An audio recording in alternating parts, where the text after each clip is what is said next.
Record, Anthony. There we go. We're gonna got the webinar recorded too. All right, so everybody hear me all right? Everybody hearing the sound of my voice and all that good stuff? All right, guys, what is going on? What is going on? Everybody excited? Everybody wide awake? Everybody having a good Monday? Give me some big emotional responses, guys. You guys know I have yeah, there we go. All right, we need some woots and some crazy stuff. All right, everybody enjoying the forum and everybody enjoying the last webinar. Everybody happy and pumped up to be alive and stuff like that. Cool. All right. Yes. Hell yes. Yep. Yes. Big lots of exclamation marks. So there we go. Very, very happy about that. So guys, welcome to the next or another Source Dynasty webinar. We're going to be doing this a lot.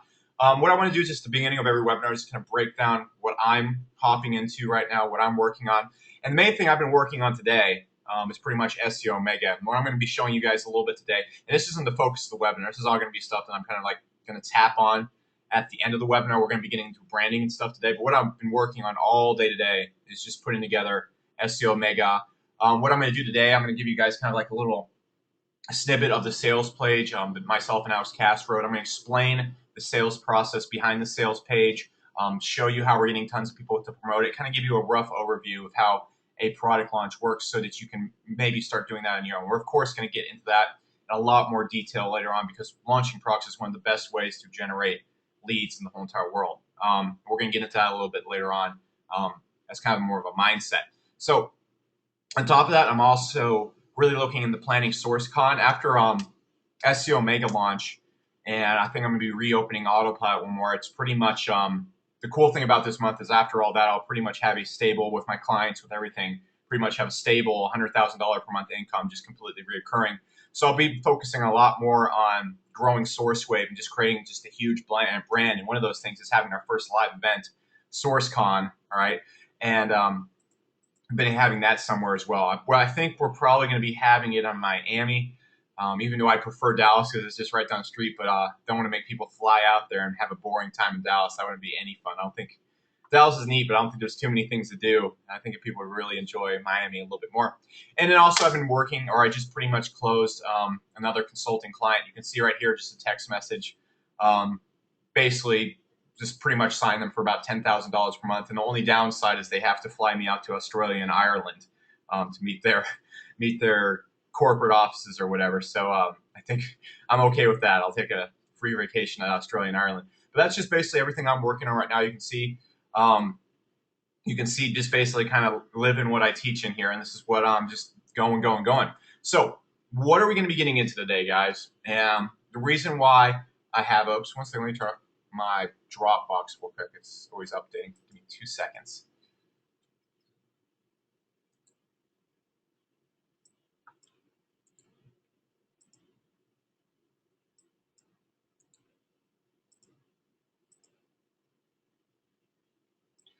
Cool. All right. So what are we getting into today? Today what we're going to be getting into, guys, is, yeah, and you guys can totally meet me at SourceCon as well. What we're going to be getting into, guys, today is one of the most simple, like a lot of things I'm going to say today are like you're going to be aware of, but you're not doing them. Like one of the big things you're going to see with just marketing in general is that marketing is it's a lot of common sense. That's the weirdest thing about it. But people applying common sense and just thinking things out and, for lack of better words, applying common sense, that's what's actually rare. So I'm going to be showing you what is the most important thing today for really just establishing any long-term business in my mind. And it's something I see very, very, very, very few SEO businesses do. In fact, SEO Moz, maybe SEO Book, and maybe 2 agencies out there. They're the only people that ever pull this off the right way. So that's exactly what I want to get into today. And what I want to show you right here, you see the Ferrari logo right here. I want to show you guys basically how to create a Ferrari-like brand. Now, let me explain that real quick, all right? And what this really is and what I really want to tap on is this is the most important, most underutilized marketing power you can use, all right? The lengths of stuff you can get away with when you have this down is just literally insane. So just quick question right here, all right? I just want to start this all off before we get into the actual teaching and stuff like that. I really want to strike home, all right? So you literally just made $10 million. So let's say your company made $10 million. So you personally made $10 million. Woo, all right? Congratulations. So right off the bat, what car would you choose? All right, if you had to choose between these 3 brands or if you just want to replace these brands, if maybe you're like a Rolls Royce or a Bentley kind of person, what brand would you choose out of all these brands right here, just based on the brand alone? All right, I see everybody saying Lambo. Someone says Bentley, Continental, BMW. Quentin says the Honda. We got a lot of people going right there. All right. Remember, guys, you have unlimited money. You just made $10 million. All right. See, mostly people Lamborghini. I got some Bentleys. Some people saying Aston Martins. All this kind of stuff like that. All right. So the funny thing is right here, why would you choose that car? All right. And you guys can't really see the comments right now.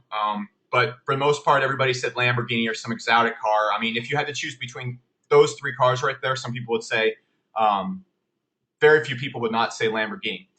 Now, the funny thing is, what people will go and they'll drop, $300,000 on a brand new Lamborghini. I think $200,000 for like a Gallardo or something like that. Let's just say $200,000. The funny thing is, the Lamborghini actually does a required job worse than the other two. They take a lot of maintenance.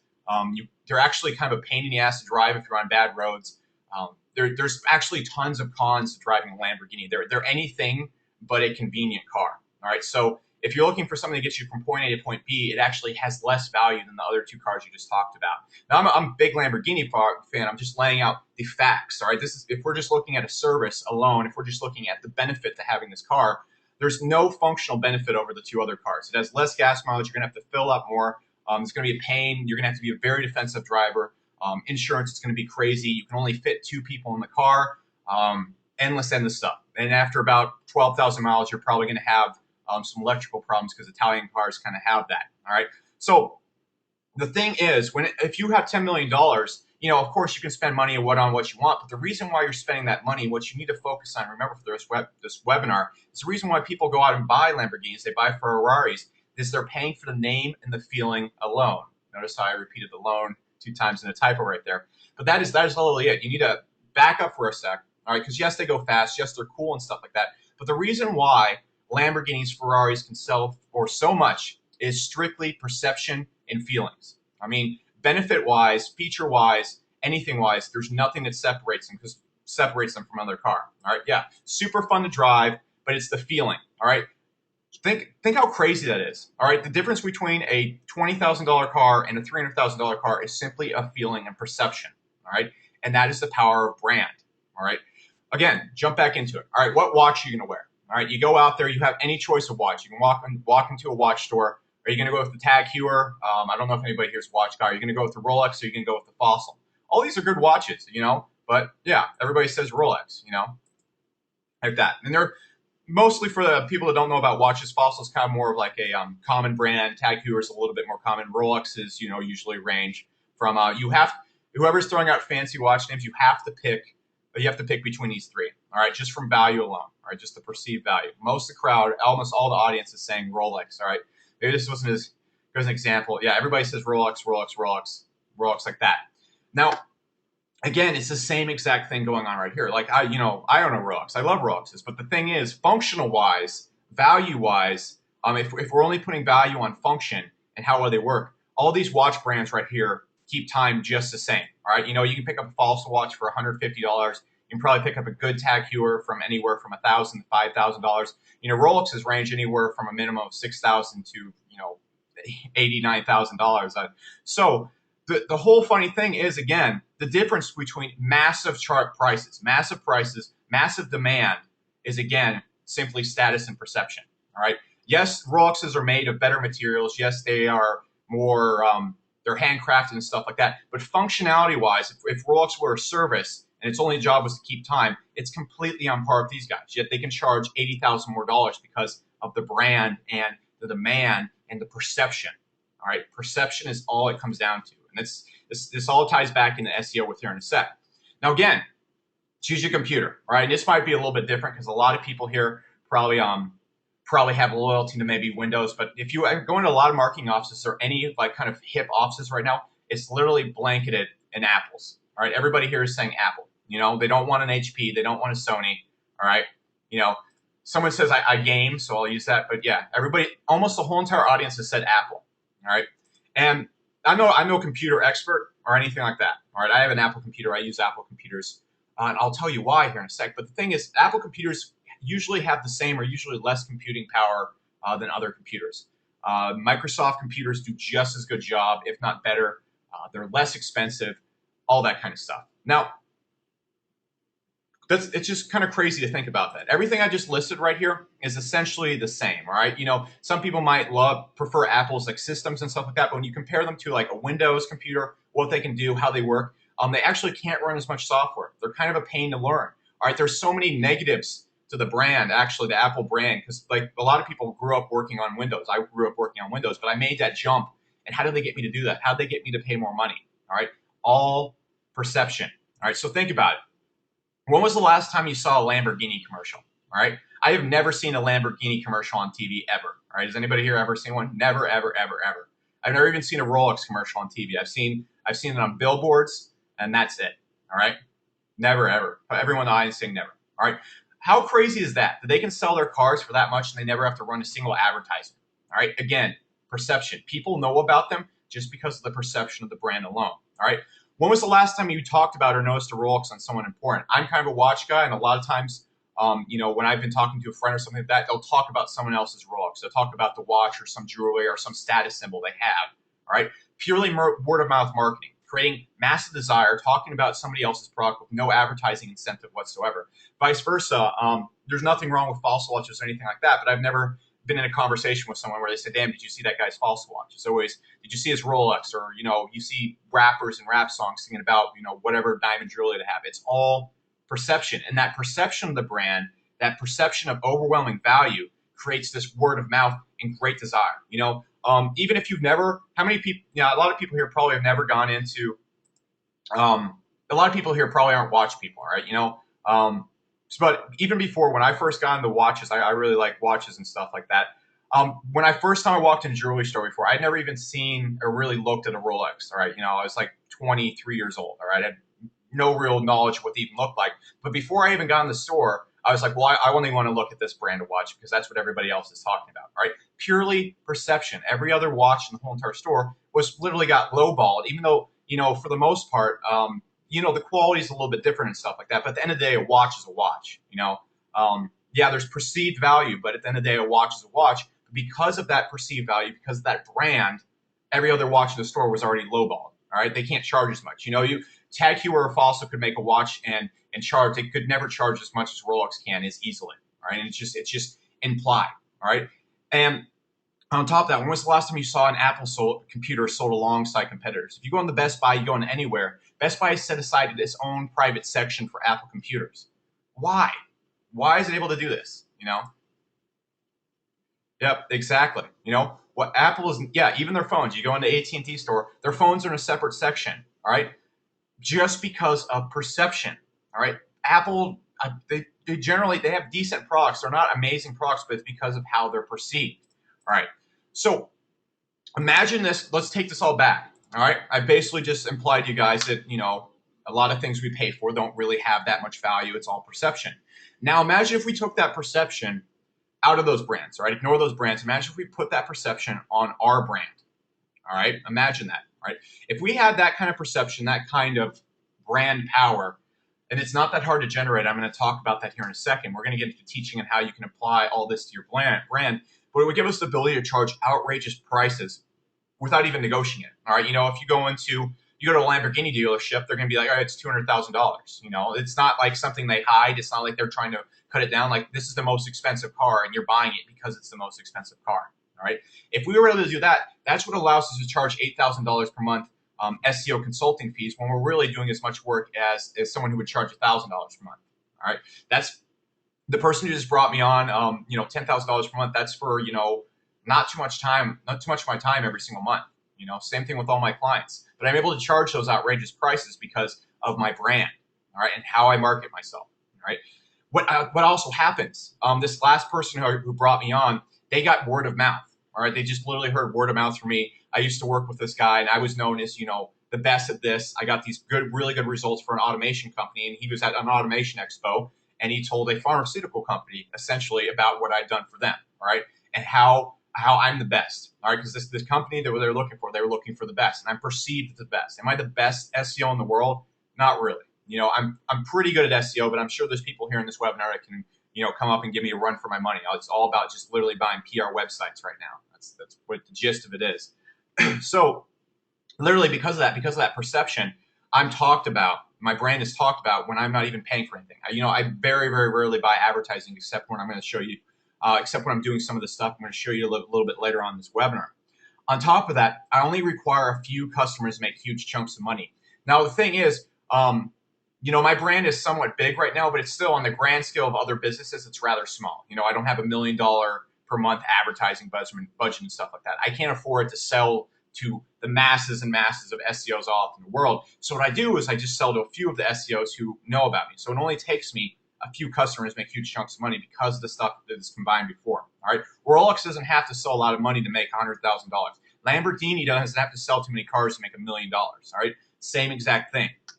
Because of that, that's why they don't have to run commercials. People know about their brands. All right, so on top of that, when you have that as well, you're separated and noticed out of other brands. All right. Apple truly doesn't really compete with other computers. They're in a completely different section of the computer store. They have the Apple section. They have the Apple geniuses. The Apple stores are their own thing. All right. They don't have like this like here's the Apple computers. Here's all the other computers. All right. It's the same thing. And when you have a business like that, the other computers they have to charge a lot to make a profit and stuff like that, but they can't compete with Apple because Apple's just seen in a different light. All right. If we have that type of power for our business, then yeah, exactly. So the biggest benefit, guys, is you get better customers. You get people that want to spend more and are excited about that. You have less bullshit. No one goes into a Lamborghini dealership and tries to really negotiate on the price. All right, it's not something that happens. It's the same thing if you have an SEO client. They're not going to come in and try and knit you down and go over all the fine little tuned things. It's just this is what it is. You actually have easier sales. All right, when someone comes into a Lamborghini dealership looking to buy a Lamborghini, they usually just buy the Lamborghini. They know they want it. All right. It's not like where a person goes and shops around at the Honda and then a Nissan dealership and then a Kia dealership and finds the best price and is looking for a deal. All right. Person walks in, if they know they want it, they know they want to buy it. There's really just nothing there. It's just like, hello, I would like to write the check now. Let's make sure the card's not broken, and then I'll leave. That's literally it. Very few big names or people like a celebrity goes into a Lamborghini dealership. He's not going to negotiate. He's just going to buy the car in cash and then leave. That's just it.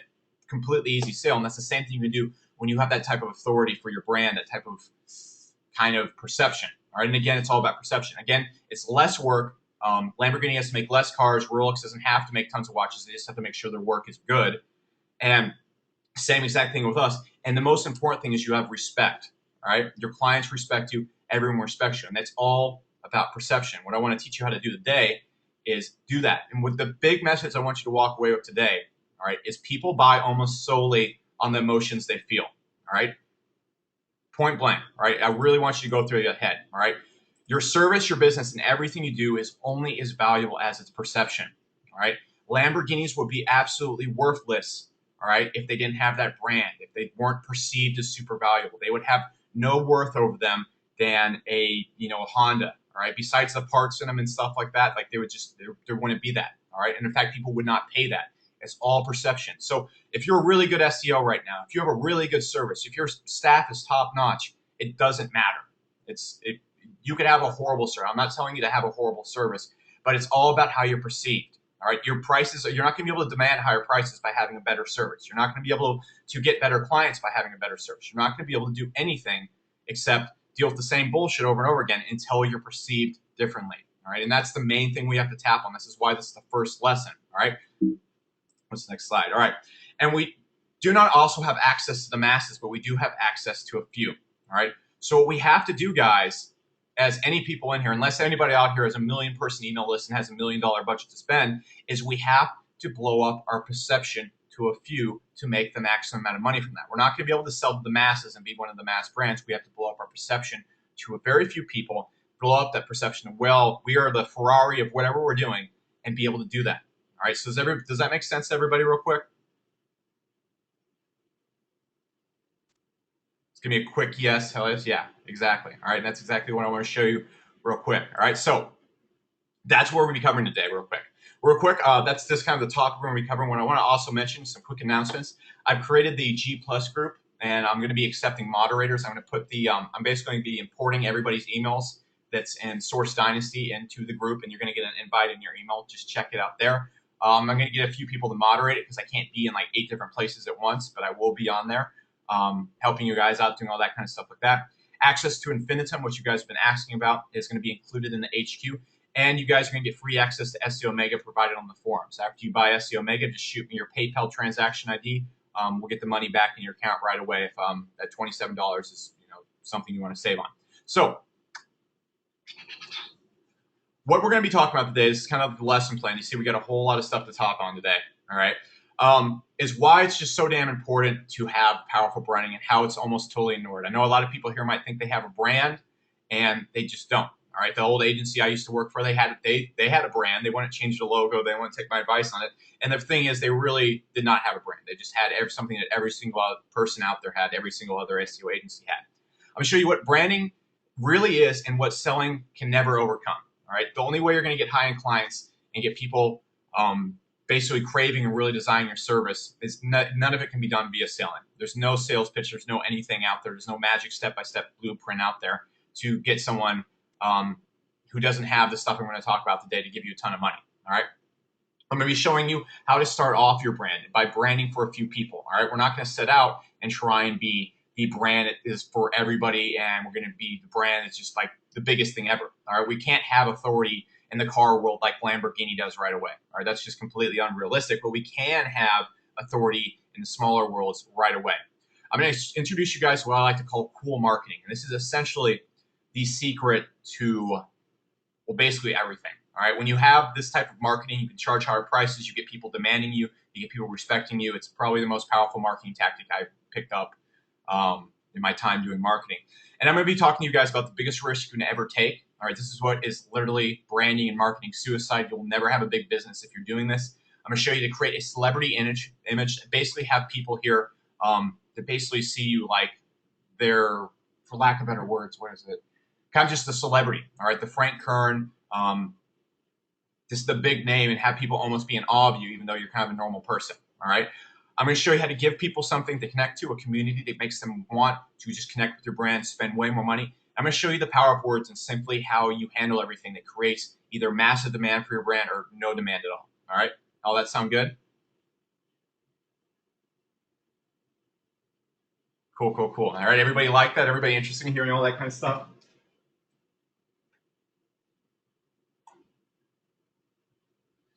Cool. Just had to turn on the fan. All right, cool. Give me some. Yeah, awesome. All right, everybody want that kind of type of power for their business? Yeah. All right, good. I need great emotional responses. All right, so let's just get straight into it, guys. Right now, I mean, maybe your brand's established. All right, I'm not talking to everybody in the crowd, but at the main point, how many people here have a $10,000 per month client right now that they don't have to work on 24/7? It's more maybe almost a part-time client.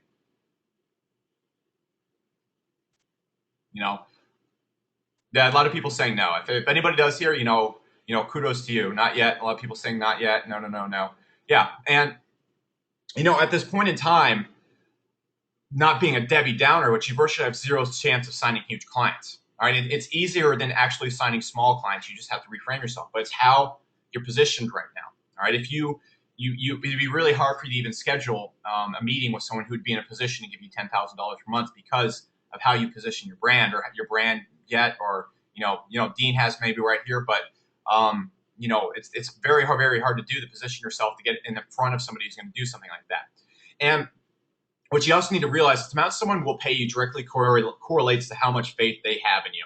All right, and when it comes to if you're selling like pharmaceuticals or something like that, where it's like $1 million deals, that's different. All right, they're buying a service and stuff like that. When it's just you one-on-one, when you're doing consulting or when you're running your own business or when you're getting people to buy your software or take your coaching programs or basically do anything expensive with you, it directly correlates to how much faith they have in you. That's all it comes down to. All right, there's no sales pitch or anything that can overcome that. And therefore, when you keep that in mind, it's not about how well you sell. All right, it's about how your perception affects faith. All right, if you have something that really a perception that makes people go, damn, this is something that's worth $200,000. This Lamborghini right here has the perception. I have the faith that it's going to give me that feeling. I have the faith that it's going to make everything better. All right, something that people really desire. All right, then that's how well you're going to be able to get big clients. All right. It's about your perception and how it affects your faith. It's how well you sell your trust. All right. When you're bringing on a big client, when you're bringing on big people, when you're getting someone who's going to pay you anywhere from $1,000 to $10,000 per month, whether it's a service or anything like that, or it's a mass kind of produced service, it's pretty expensive. Well, it has nothing to do with your sales pitch. All right. It's about how well you sell trust. And then when you're able to sell that trust, when you get people trusting you, then you're going to be able to have 10 times more effective sales pitches. Sales pitches are actually very, very ineffective when this isn't applied right here. When you don't have faith in you, when you don't have trust, sales pitches, anything you have, anything your sales teams are doing, it's just not effective. It usually has less than 5% conversion rate. All right. Most of the time with most sales pitches and stuff like that. And that's absolutely crazy. That 9 out of 10 people would not want to work with you. It's because they're missing this thing. All right. When you have this, the 9 out of 10 people will want to work with you, and you get to choose who you want to work with. And it's how your potential client emotionally feels about your brand. All right. It really comes down to that. It's all about emotions. It's a level of desire a person has for your brand, not your service. Then when they have that desire for your brand, that's when you're able to sell the service. All right. And the only way to do this is to create a brand that's perceived as a Ferrari. All right. You have to have a brand that knocks down the trust barrier so selling can occur. All right. The big thing right now, or just essentially everything, is nobody trusts each other. All right. If you put an ad out there and you had like all the testimonials in the world, you had all this great stuff, the biggest issue you run into and why that ad wouldn't convert, even if you just had just crazy testimonials and all sorts of stuff like that, is the fact that no one trusts you. All right. And until you can have trust, until you can knock down a trust barrier with your brand, which is basically your destruction ball to knocking down, walls of trust, you can't really sell effectively. All right. You just can't do it. And when you have a brand that creates emotion, excitement, and desire outside of logic, that's when you have something special going on right there. All right. What I'm talking about, look at Lamborghini, look at Rolex, look at anything that's overpriced out there. The reason why they sell so highly is because they create desire outside of logic. All right. There's no logical reason that anyone would ever buy a Lamborghini ever. There's no benefit. There's no time you're ever going to need to go 200 miles per hour. You're not racing. All right. Like that. But that emotion and excitement creates desire outside of logic. All right. And when you're able to create that, that's when people are going to stop analyzing your prices. That's when they're going to jump on for reasons other than logic. All right. This isn't just makes sense for my business. This gets me excited, emotion. I don't care about the price. I want to get into this now. All right. That's the most powerful selling thing out there.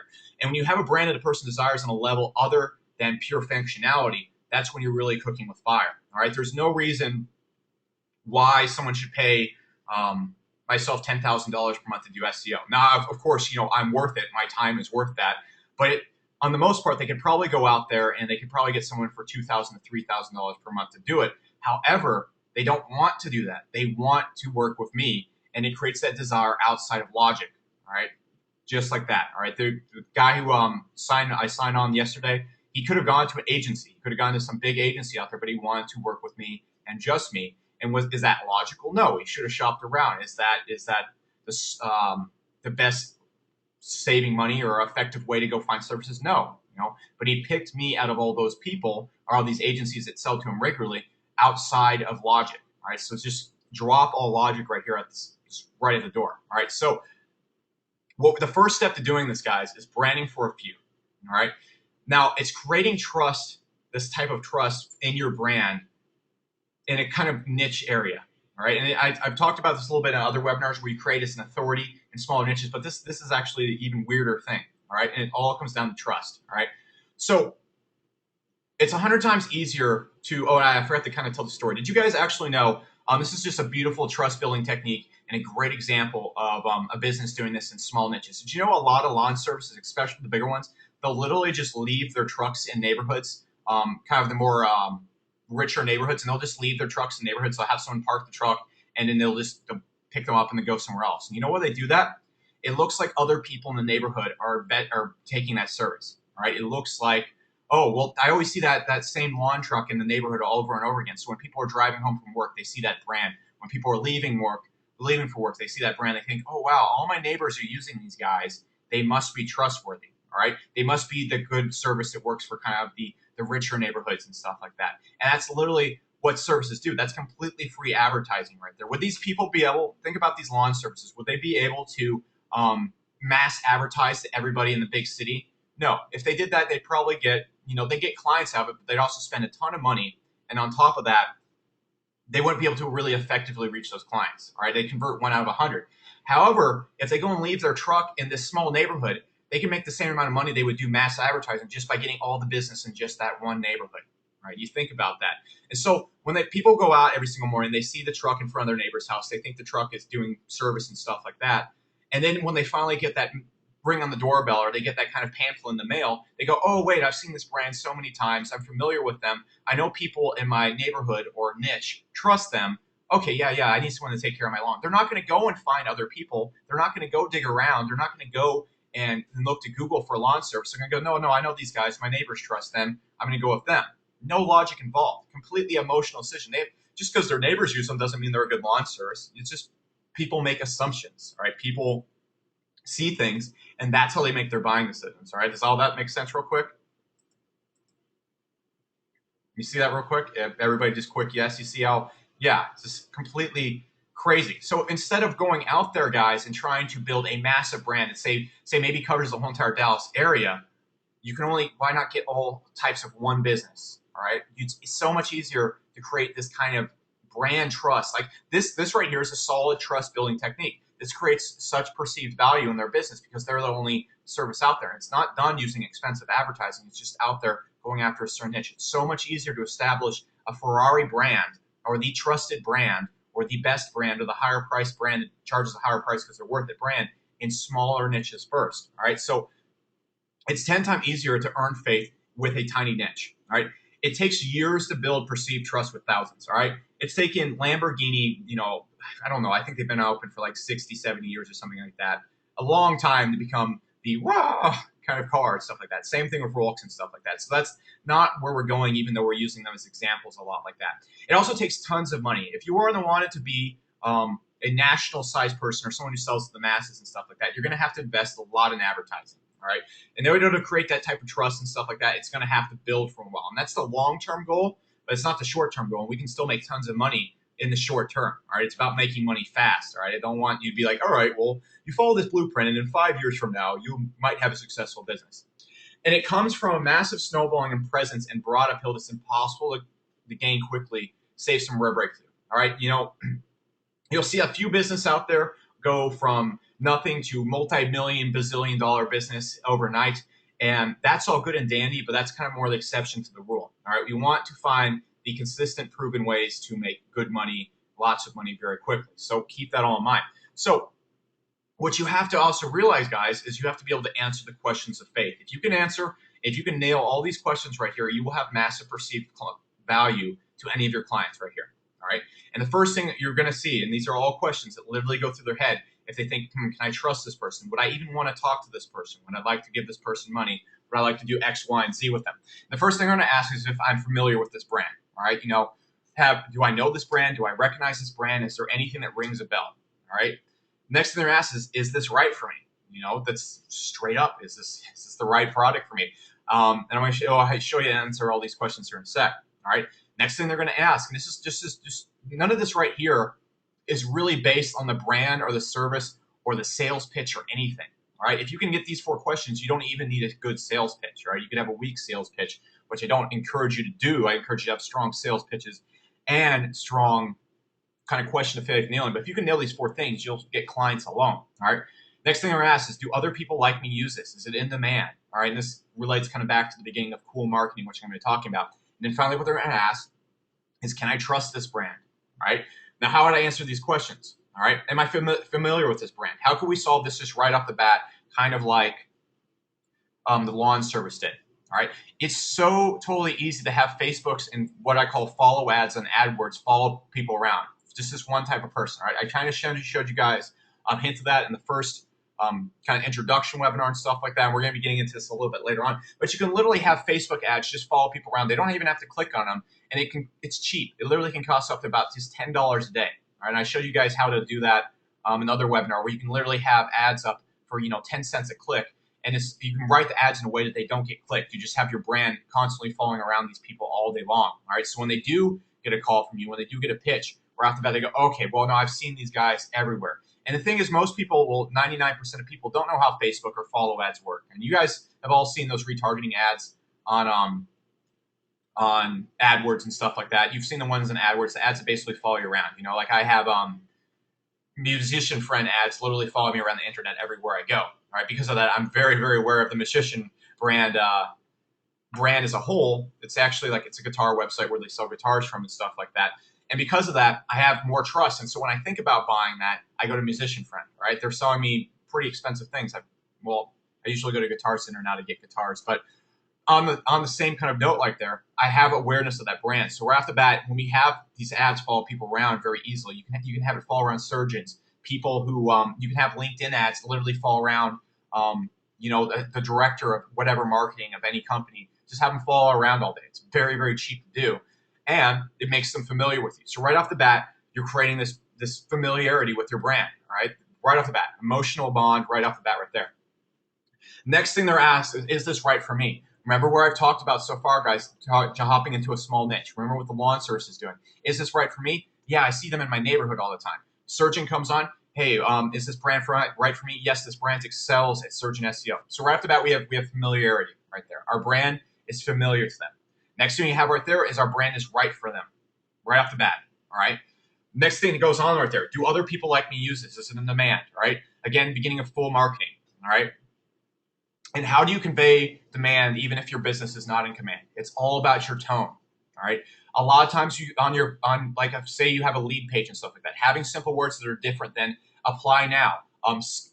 See if you can get into our schedule. Having your thing set up a certain way so that you look and appear like a very successful business and then appearing like you don't need people's business. All right. If you have stuff on your page, I'm going to be getting into this a little bit more on your main website. There's more like it's giving people rules to apply, rules to working with you, demanding a very specific type of client. Right off the bat right there, they're going to go, oh, yeah, this is in demand, all right? I'm familiar with these guys. This is right for me. It's in demand. They wouldn't be talking like this if they weren't in demand. And this is all, again, perception, right? This is all perception on how I'm able to sell people on way more expensive stuff than it should be, essentially. And then they're going to ask, can I trust this brand? And it's all about appearance after that. I'm going to be getting into that a little bit later on because that's a whole different thing out there. But there's so many things you can do to build that trust, the familiarity, all right? Having pictures of yourself on there. I'm going to be breaking this down, a ton of stuff like that, all right?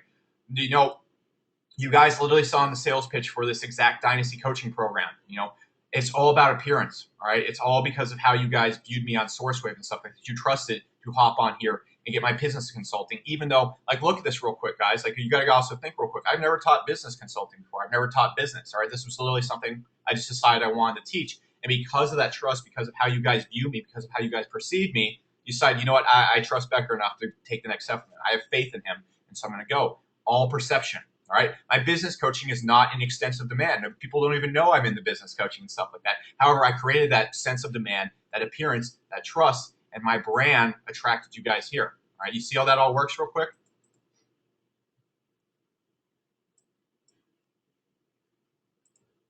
Yeah, all right.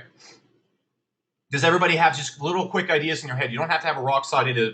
Are you guys seeing how you could just apply this to your business right away? Exactly. And all this right here is perception, all right?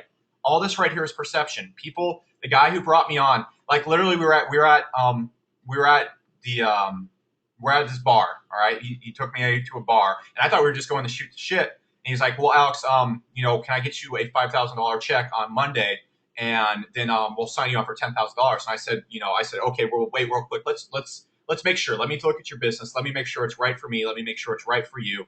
And then we'll talk about it. We don't even have to talk about sales stuff right now. Now, why did I do that? Because now later on he's going to go to his guys and be like, look, I don't even know if I can get this guy on board. He's going to check out our business and stuff like that. He said, no, look, like, can I get you on board this Monday? I said, I don't think I can do this Monday. Let me check my schedule. Let me make sure I'm free. Let me make sure I can get you the best possible service. And then we'll schedule an appointment on Friday, and then we'll talk about all this signing and stuff like that. You know what that did right there? Instead of me hopping out of my seat and being like, yes, give me this check, please. I need this business. It's getting him to chase me. He's like, okay, well, I need you on. Can I get you on these days? Like, the client is literally asking me if he can give me money and if he can schedule with me on this day. All right, that's power right there. And it's not, it wasn't me being a dick and stuff like that. It's just how I manage my brand and his perception of my brand. If If I was a normal SEO agency, he would have wiped the floor with me. If I behaved like a normal business, he would have been like, all right, look, we're going to sign you right here. We expect this. We want a contract. We want these results by this day. We want all this stuff right here. And I didn't have to worry about any of that right there. So this leads into what I like to call cool marketing. And this is the most effective sales tactic in the whole entire world. This is why people go and spend $1 million on a car, all right? It has no purpose whatsoever, right? No purpose, right? People spend $90,000 on Rolexes, no purpose. People spend, people spend insane amounts on consulting with for example, let's just say Tony Robbins. Of course, Tony Robbins knows what he's doing, all right? Great guy, great at self-improvement, but there's no real reason why he should have $1 million per year price tag for, 12 phone calls a year, right? He can literally charge it. It's all perceived. It's all perceived. That is it, all right? And so it's all based on cool marketing. This is how you can get people literally paying tons of money based on emotion, all right? Emotion is what's going to get people to invest in your marketing, all right? So look, you have to understand, and this is like this actually, I picked this up, and this isn't something I just designed, right? I've looked at many marketers. I read everything Dan Kennedy talks about. I do look at everything Frank Kern does and stuff like that. And I actually really discovered this more when I was in the dating niche, all right? Because the funny thing is teaching dating and creating sales pages, selling to people is essentially almost the same thing. There's no logic involved whatsoever at all. Of course, when it comes down to actually it's someone who's looking for a car is not going to buy my SEO services. It's not like that connection, but like when you have that sort of desire right there, the price point and everything is determined by emotion. It's never determined by logic at all. So look, if you can make someone feel cool, proud, special, cutting edge, or like a VIP for purchasing with you, 9/10 of the sale is done. All right. Just like that. For example, right here with me, example of me doing this right here, myself and Alex, we're going to be we're going to be getting consulting with Frank Kern. He's going to be helping us with our next product launches, our brand and stuff like that. But the thing is, he didn't even have to sell us and stuff like that. I talked to Frank Kern just maybe for a brief 2 minutes when I was at Mario Brown's event, and I just said, hey, we got this stuff and this stuff going on right here. But the thing is, working with Frank Kern, being able to see that makes me feel cool. That makes me feel special, as gay and weird as that sound. But literally at that point, I was asking him if he'll take us on. Can we please give you $10,000 per month to consult with us and stuff like that? 9/10 of the sale was done. All right. When we have our first meeting, he's not going to be selling me. I'm going to be showing him our problems, making sure it's all good. And there's no sales pitch needed. And this is the same thing with your business. And it's the same thing like how I was doing consulting with that one guy, all right, that I signed on. All right. He felt special. He felt cutting edge. He wants to work with SourceWave. I cost a little bit more than agencies do, and I'm only one guy. And he said, no, I want to work with you guys because you guys are the best, blah, blah, blah. Now, the thing is, he's never even worked with me before. He doesn't know I'm the best of the best, right? I mean, I'm very, very good. I know what I'm doing, but he doesn't know that. He's going off his perception of my brand, and that's it. I didn't justify my price at all. I said, $10,000 per month. Just pull it out of my butt, I'll be spending that on hard costs for blog names and stuff like that. But the thing is, I made him feel proud, cool, special, cutting edge, or like a VIP for purchasing.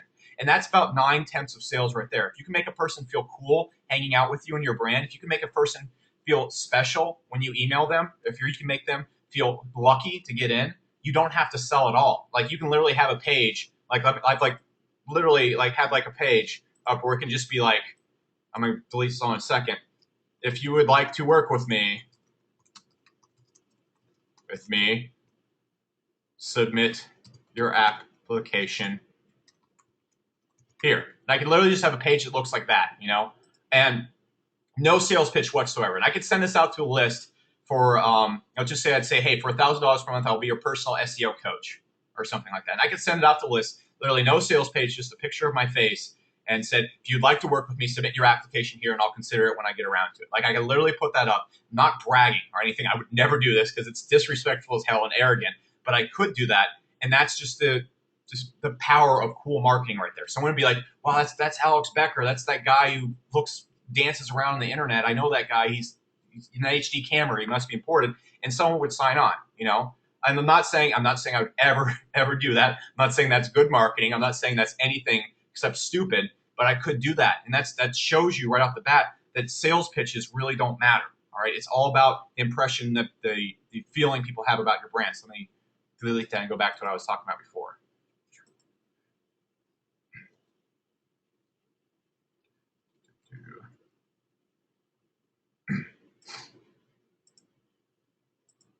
Now look, there's a few brands out there that are actually cool. All right. And these are usually brands that make you feel really cool and are actually really big brands in their industry, actually the leaders. Now look at Apple. That's the funniest company in the whole entire damn world. They literally took over the PC world because they're cool. All right. That is it. There's no real advantage to their computers. They look cool. They're just cool. That's it. There's no advantage using an Apple. I mean, they're a little bit easier to do editing on. Just from my experience, you can do the same exact thing on a Windows computer. Nothing. All right. But because they're cool, because the hipsters at Starbucks feel cool when they're drinking their mochachinas and working on their little Apple Air, which I have and I've done before, so I can't really talk too much poop about them. But literally, the brand exploded because they're cool. That was their marketing tactic. All right. Of course, they had great marketing in other aspects and stuff like that. But there was real no technological breakthrough. All right. The screen's touch screen, and you can put apps on and stuff like that. And even if we're just talking about their computers have literally seized the world. The iPhone was a little bit of a breakthrough, but their computers have seized the world just because they're cool. SEO Moz, all right? That's the leader of the SEO industry right now. I rag on their SEO advice, but marketing-wise, they're just absolutely freaking geniuses. I don't like Rand's SEO advice, but as a marketer, holy crap. They made like SEO hip and neat, and they made everybody fall in love with their like mental masturbation. We're happy and we're having fun. We're helpful nerds kind of thing, all right? They applied the coolness. People get on their software. People quote them. People feel cool. Like when I worked at an SEO agency, people felt cool quoting SEO Moz. They're like, well, on SEO Moz today, when I read that, I'm like, you are a freaking idiot. Get away from me. But the same exact thing would happen, Example of cool marketing. People felt cool saying they quoted SEO Moz. People feel cool using their analytics software. That's it. That's why they can charge $100 per month for that. And it's really good software, but people don't even bat. It's like, oh, it's SEO Moz. There we go. A lot of people are like, it's essential to SEO, when really the only people that really need SEO Moz as analytics software are really high-end SEO companies that have massive websites that they're managing and stuff like that. Other than that, it's kind of not that useful for an average SEO. On top of that, Gibson guitars. All right, that's like the American brand. All right, the funny thing is, Gibson guitars really aren't that great guitars. I mean, I've one or two. They're good guitars, but the reason why I bought a Gibson guitar is because it was a Gibson guitar and it made me feel cool buying it. The other Japanese brand I have is actually works a lot better for me. All right, and you can just see again the power of being cool. All right, if you're able to create a cool just feeling about your brand, you can have permission to do whatever you want and charge as much as you want. That should be everybody's goal at the end of this webinar, is find out why your brand isn't cool or what you can do to make it cooler. And it creates desire beyond the service. The excitement nixes out almost all sales resistance, right? When you have that cool feeling, there's no sales resistance, right? No one has to be pitched to buy a Lamborghini, right? Nobody sits there and like, please buy it, please. We'll give you a discount and free gas for a year. Nope, that never happened. It hasn't happened in a single freaking year or ever, or in the history of cars. So it creates that desire beyond the car itself, beyond the service itself. And that's what you want to have going on. And essentially the biggest selling power I've ever seen in higher end business is this. All right. This is the extreme key to getting very high end clients. All right. And it creates peer pressure. All right. When I talk to a client, or a better example is I once went into a Porsche dealership way back in the day, and this was not when I was successful. This is when I was like hoping to be successful. And so I don't think I like rolled in there just like, decked out. I was like nervous and like weird and awkward. And I go in there and I felt this peer pressure because of the brand. All right, the car dealership, the dealer or the seller or the salesman, he was a dick. All right, he didn't even try to pitch me on the car, but that might have been because I was wearing ripped jeans and a tank top. But at the time, like literally, there was like pressure. I felt nervous. All right, and so when I went down there, I didn't even try to negotiate him down. And when he's like, "Look, this car is going to be sold tomorrow," like I literally felt peer pressure, and I was this close to making a deal that I had no business making. That was just my need to feel cool. All right, first off, cool marketing. I'm like, I want to buy a Porsche, so I'm cool. And on top of that, there's the peer pressure from the brand. Was not budging on the price at all. In fact, he's like, look, this is a deal. I'm not going to negotiate this all that kind of stuff right there. And there's peer pressure. All right, there was pressure. I was intimidated. I didn't want to be the one who could walk away. He had all the power, though I was the one giving him money. All right, you see that? Exactly. So what is cool, guys? What is cool? All right, first off, being unique is cool. And you're like, no shit, Alex, being unique is cool. All right, but I'm going to be breaking down what's unique and stuff like that. On top of that, exclusive. If you can go out there and your website or your business or anything you do seems anything like any other SEO business, you're failing. You're never going to be extremely successful. You might, if you're really good. Like there's tons of businesses out there that go the cookie cutter mode and just build really big businesses and stuff like that. That's totally possible and stuff like that. But if you're looking to just build the kind of business like I build, where it's literally a two-man show, I have one person that works for me, and that's exactly what I build. You have to be unique, all right? You can't brute force your way into the top. You're not gonna. If you're not unique, you're gonna have really high what's the word for it? Overhead. Like the agency I worked for, they brought in about $150,000 per month. But that was with like 30 employees. All right, SourceWave does that, which is myself, Alex Cass, and our one employee.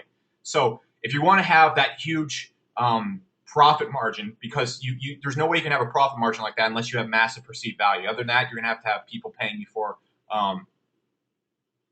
basically the hard costs of your business and then a little bit of your man hours and stuff like that. If you're not exclusive, all right, you got to be exclusive. People need to feel cool when they get in, all right? This is also a benefit to how I run Source Autopilot. I only let 50 people in at a time, all right? It's for two reasons. One, we can't handle more than that, don't even know if I want to grow it past that. I don't want to take that many people on at once because it's just absolutely insane if we do. However, when people get in, they feel cool. All right, people feel rushed. They feel excited. There's the peer pressure right whenever I open up Source Autopilot, anytime for people to jump in. And when they do, they go, thank you, Alex, I got in. I was one of the 50 to get in. All right, you see what power that is right there? They're not even thinking, dang, my SEO sites are going to get great SEO. They think, damn, I was one of the 50 to get in. Hell yeah. All right, like it's literally like I'm not trying to sound cocky at all, but I'm like selling tickets to the cool part of the club and stuff like that. People go and buy bottle service at clubs. They buy tables for $5,000 a night for the sole reason of feeling exclusive and being cool. Feeling exclusive and being cool and having something of value that other people can't have is the most powerful sales tactic in the whole entire world. You can literally sell nothing for tons of money. It's the same exact reason why Frank Kern can charge, well, yeah, he actually sells some really good stuff, but same exact reason why people can go out there and they'll spend $10,000 in a night just to have the VIP table at a club, right? Nothing for tons of money. One drunken night for $10,000, right? And it happens all the time. I live in Uptown Dallas. I'll see people go to the bar and spend $5,000 in a single night just getting bottle service and stuff like that. Their night is probably no different than if they're at the bar, but they feel cool, they feel exclusive, they feel like that. And you can't underestimate how powerful of a selling tactic that is. All right, if you can make people feel that way, you have the world by the hair. All right.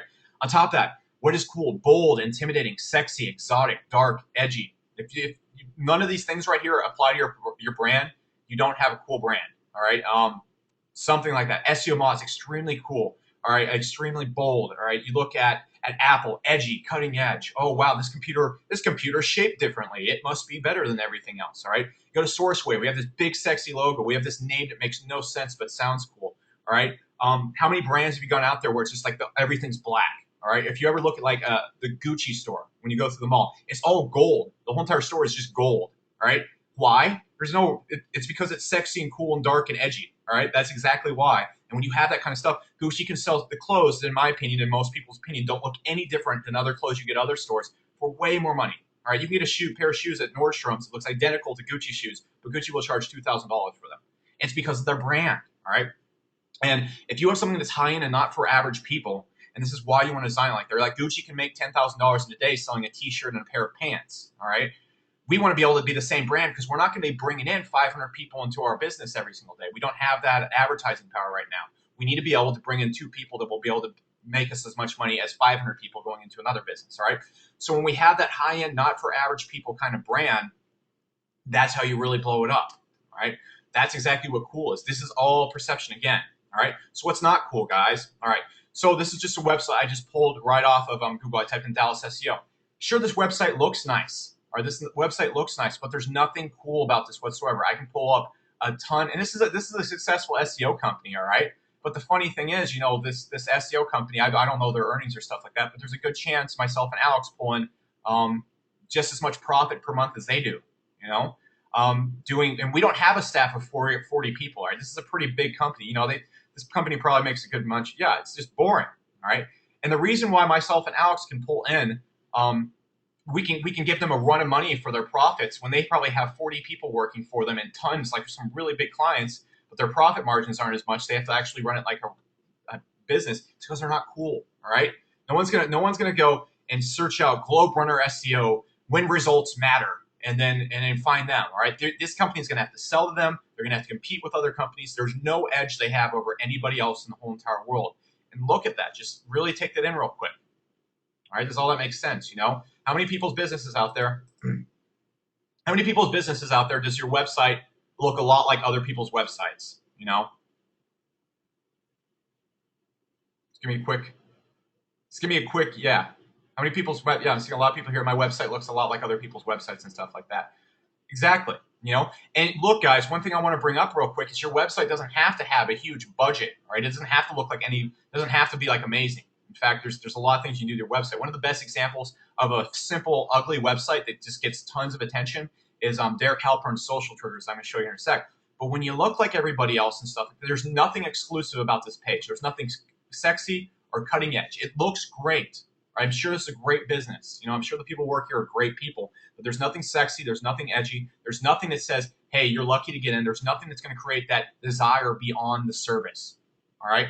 Measurable results is great. Feeling cool, sexy, and empowered when you buy something is better. All right. But then you can't create that with a type of business like this. All right. And that's not how you can run a two-man business that pulls in $150,000 per month. So what you got to keep in is no one would feel anything about what I listed about Globe Runner SEO. The only time someone would buy this is when they need SEO. They're purely paying for function. All right. If they pay these guys $10,000 per month, they expect $9,000 like them to spend a ton of money on hard costs ranking them and stuff like that. They expect above and beyond results and stuff like that. They expect all sorts of stuff like that, and it's not going straight profit. It's not a high profit margin even when they bring on a big client and stuff like that.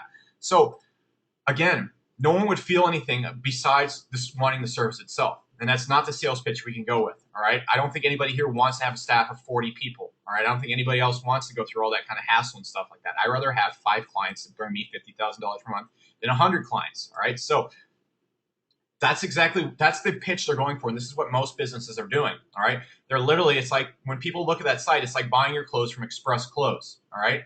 You know, just imagine any store out there that has, not lower end clothing, just nice clothing, but you're literally buying your clothes from Express Clothes. That's what people logically want. That's what people logically think. That's all people essentially need.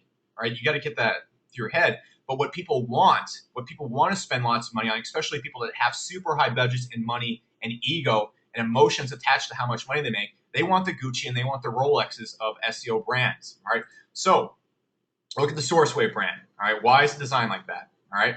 Exactly. And really get that through your head, guys, right? There's literally no difference between like good clothes and Gucci. All right. In fact, most Gucci clothes does not look good. But you got people rap or sing about it. You got people going in, they're dropping $40,000 in a single day because of the appeal and perception. People buy not based on the service. They don't buy for the service. They buy by how it feels. You have to create desire via outside the service. I can't stress enough.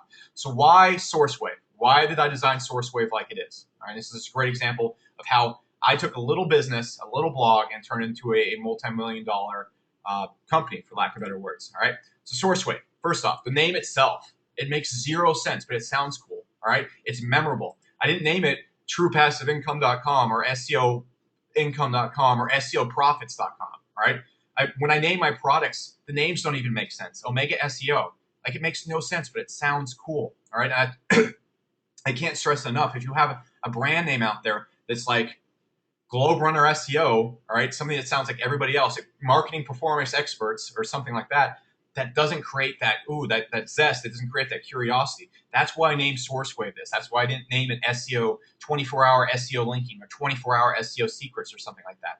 I made it something that just made 0 sense. So when someone's like SourceWave, that sounds sexy. All right, that's cool.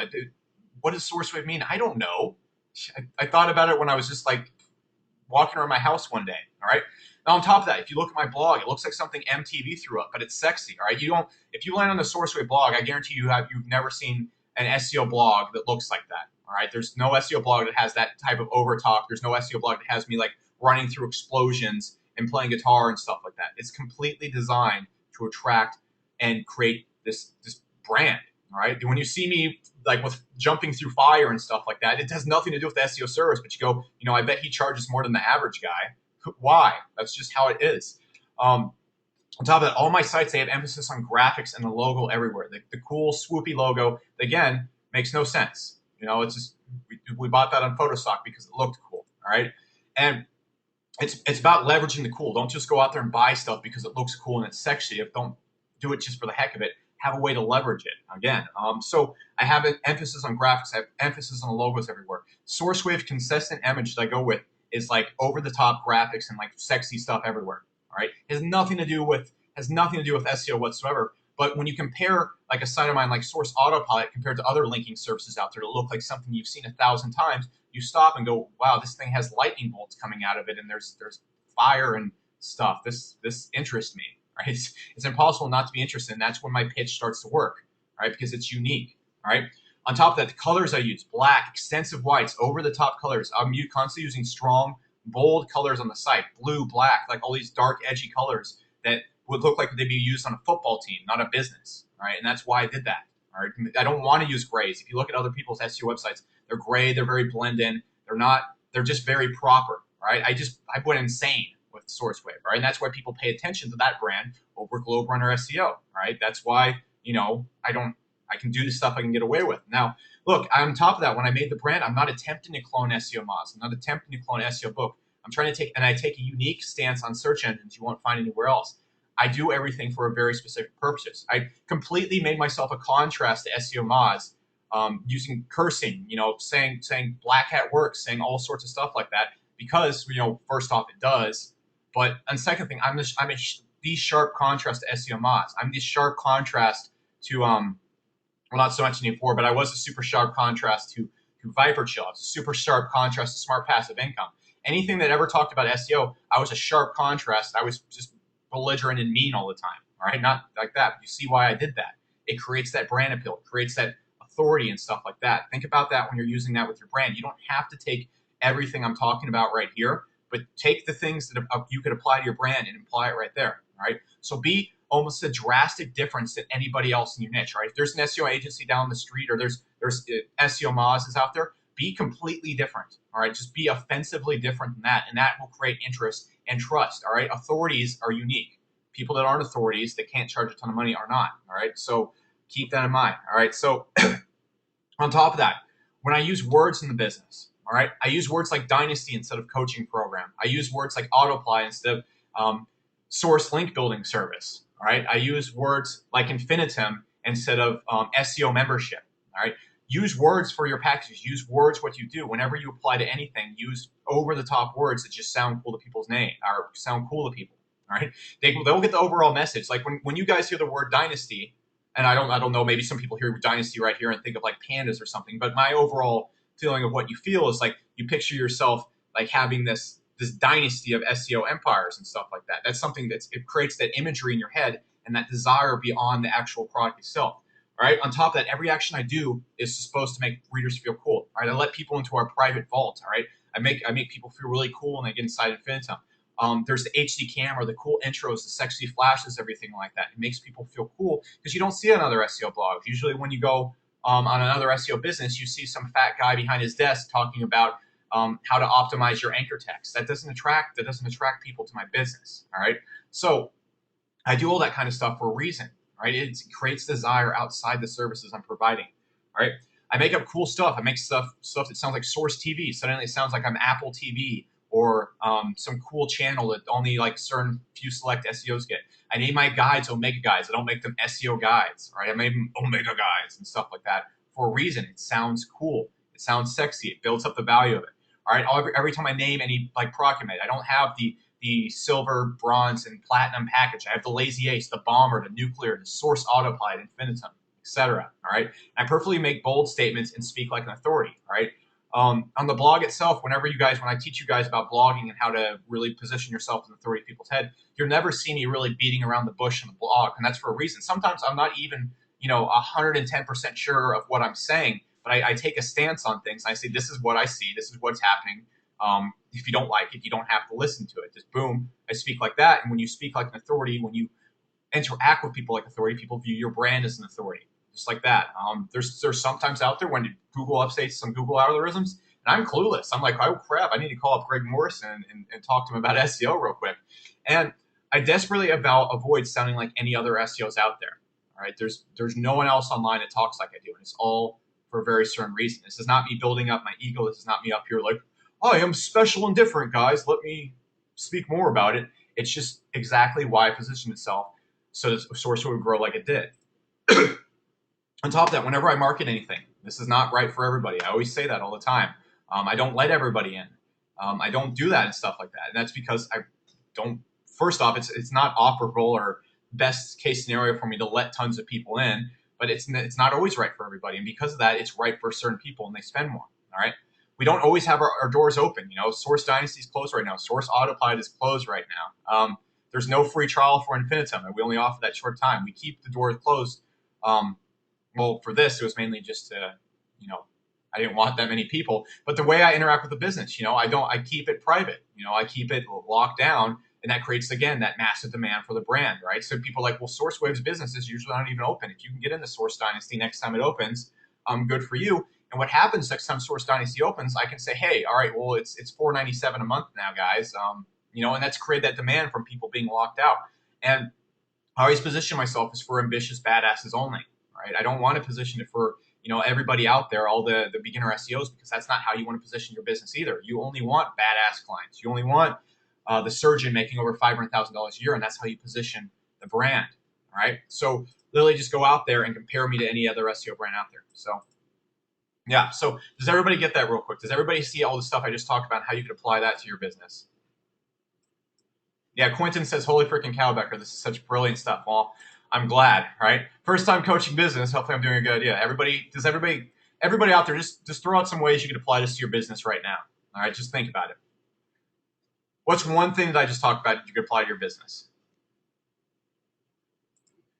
Not going to be a clone. You know, Anthony, I know you just actually got one of your first clients and started off there, just right there, right off the bat.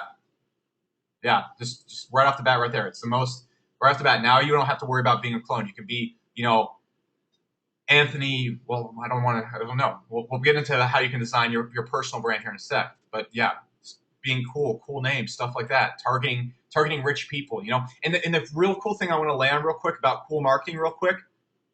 All right. And this is not me being mean at all. You know, I have respect for everybody of all certain success levels. As long as people are working hard and busting their ass, I have tons of respect for you no matter what your income is. But businesses at lower income levels, what they're worried about is results and surviving. All right. When you run into businesses that have the $500,000 per year or more, what you run into is businesses that they buy with their ego. All right. They don't really money. Usually a person who's in charge of the businesses makes enough money. And when they start buying with is their ego and emotions. All right. Again, that desire to want to be cool. All right. Like when a person has a big ass business, they're just focused on turning into a Ferrari. Right. They only want to work with Ferraris and the best of the best. And that's their ego coming in. All right. And this is just how human nature is.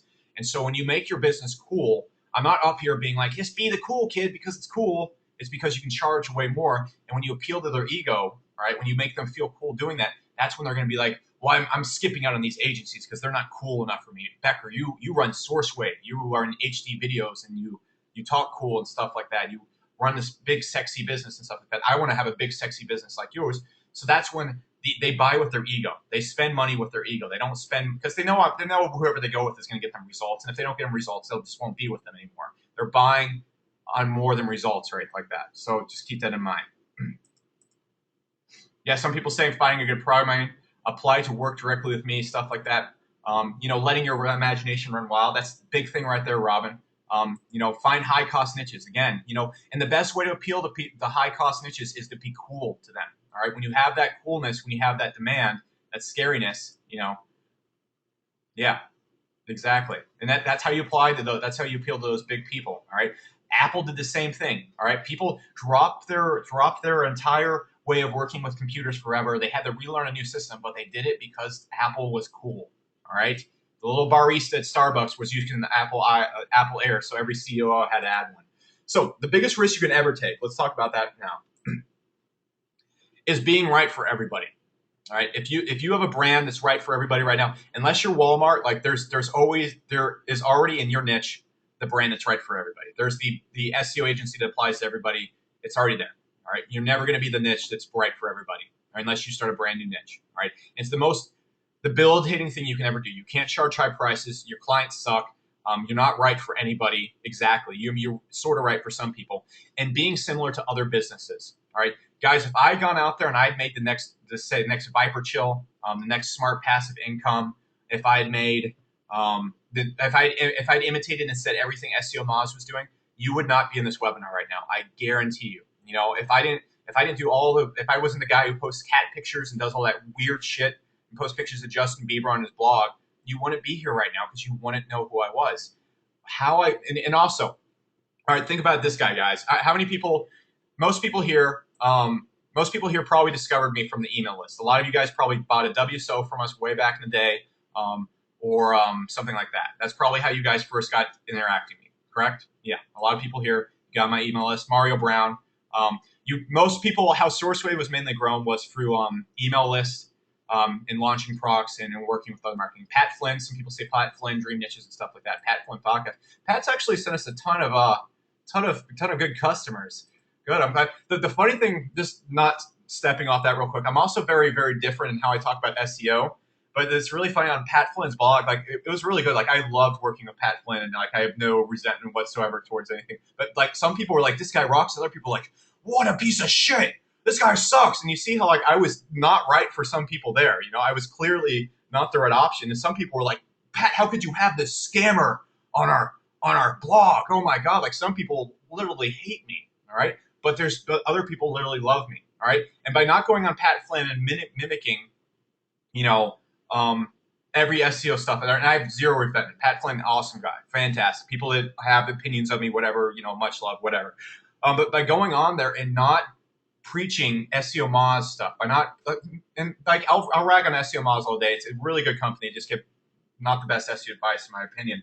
But if I gone out there, tried to clone them, if I tried to clone what Pat Flynn said, if I tried to clone what Glenn Elsif said on Viper Chill, if I tried to go out there and do that, no one from Smart Passive Income would have wanted to come check out my blog. First off, it was the fact that I was borderline offensive, SEO wise. And that was me on good behavior on Smart Passive Income. I didn't say shit or balls or anything. So, but the same thing is too. A lot of people, you guys here, a lot of people here, for lack of but anyways, how most people discover me. You guys literally probably discovered me through an email list. Someone probably promoted one of our products, and you got on the email list. Now, the reason why a lot of people, I don't handle my email list like any other WSL creator I've ever met. In fact, people like question me, and like actually like I was at like Mario's event, and like I was telling people how I run my email list by only sending out value, and people were like, "Well, that's stupid." I'm like, "Well, I made $100,000 last month. How much did you make?" I didn't say that, but I'm like, "Well, it does okay for me." I wouldn't say something arrogant like that. But they were like, "Whoa, wait!" And then I went up on stage, I spoke, I talked about all the success I was having, and people were coming up and like, "Whoa, how do you run your email list?"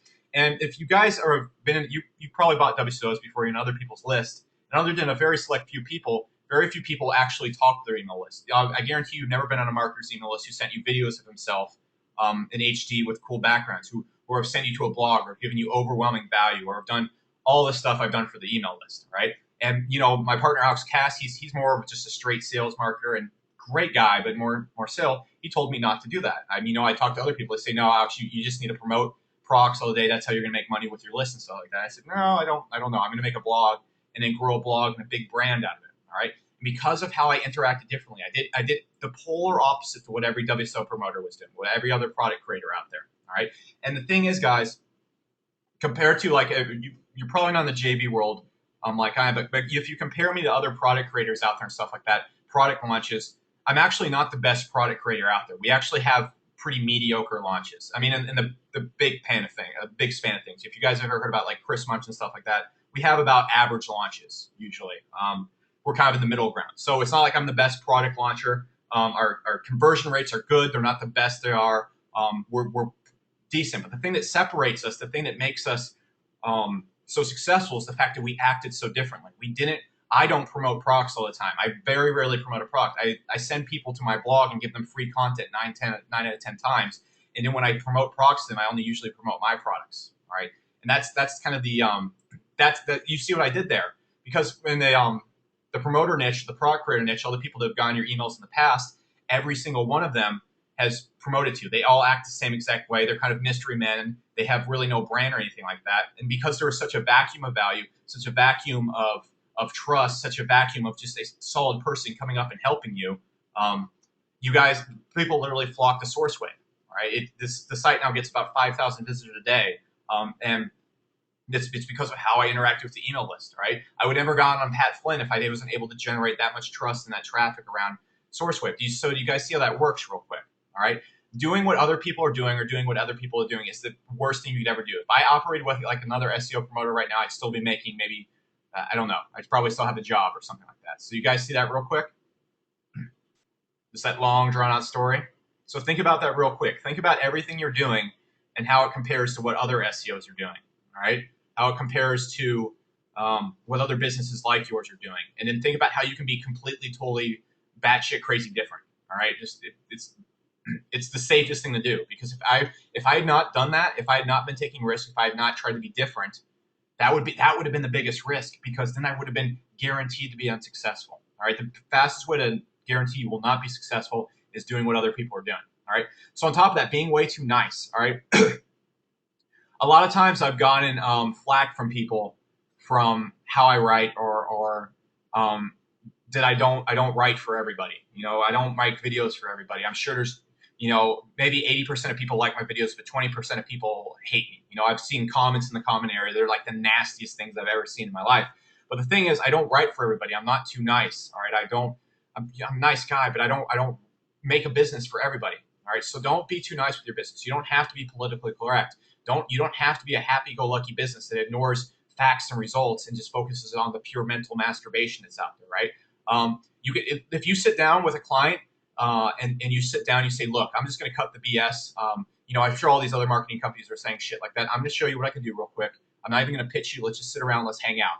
If you do something like that, that's completely unprofessional. If you did that, if like salespeople did that in a lot of meetings and stuff like that, they'd probably get fired or something, because the company would be like, whatever. But being way too nice and stuff like that, it's just not that. It doesn't work. And by not being intimidating, all right? A lot of businesses think, well, we don't want to intimidate and scare clients away. When I sit down with people and stuff like that, people ask about my business, the first thing I usually say is we probably won't be right for each other. Just a funny thing right there.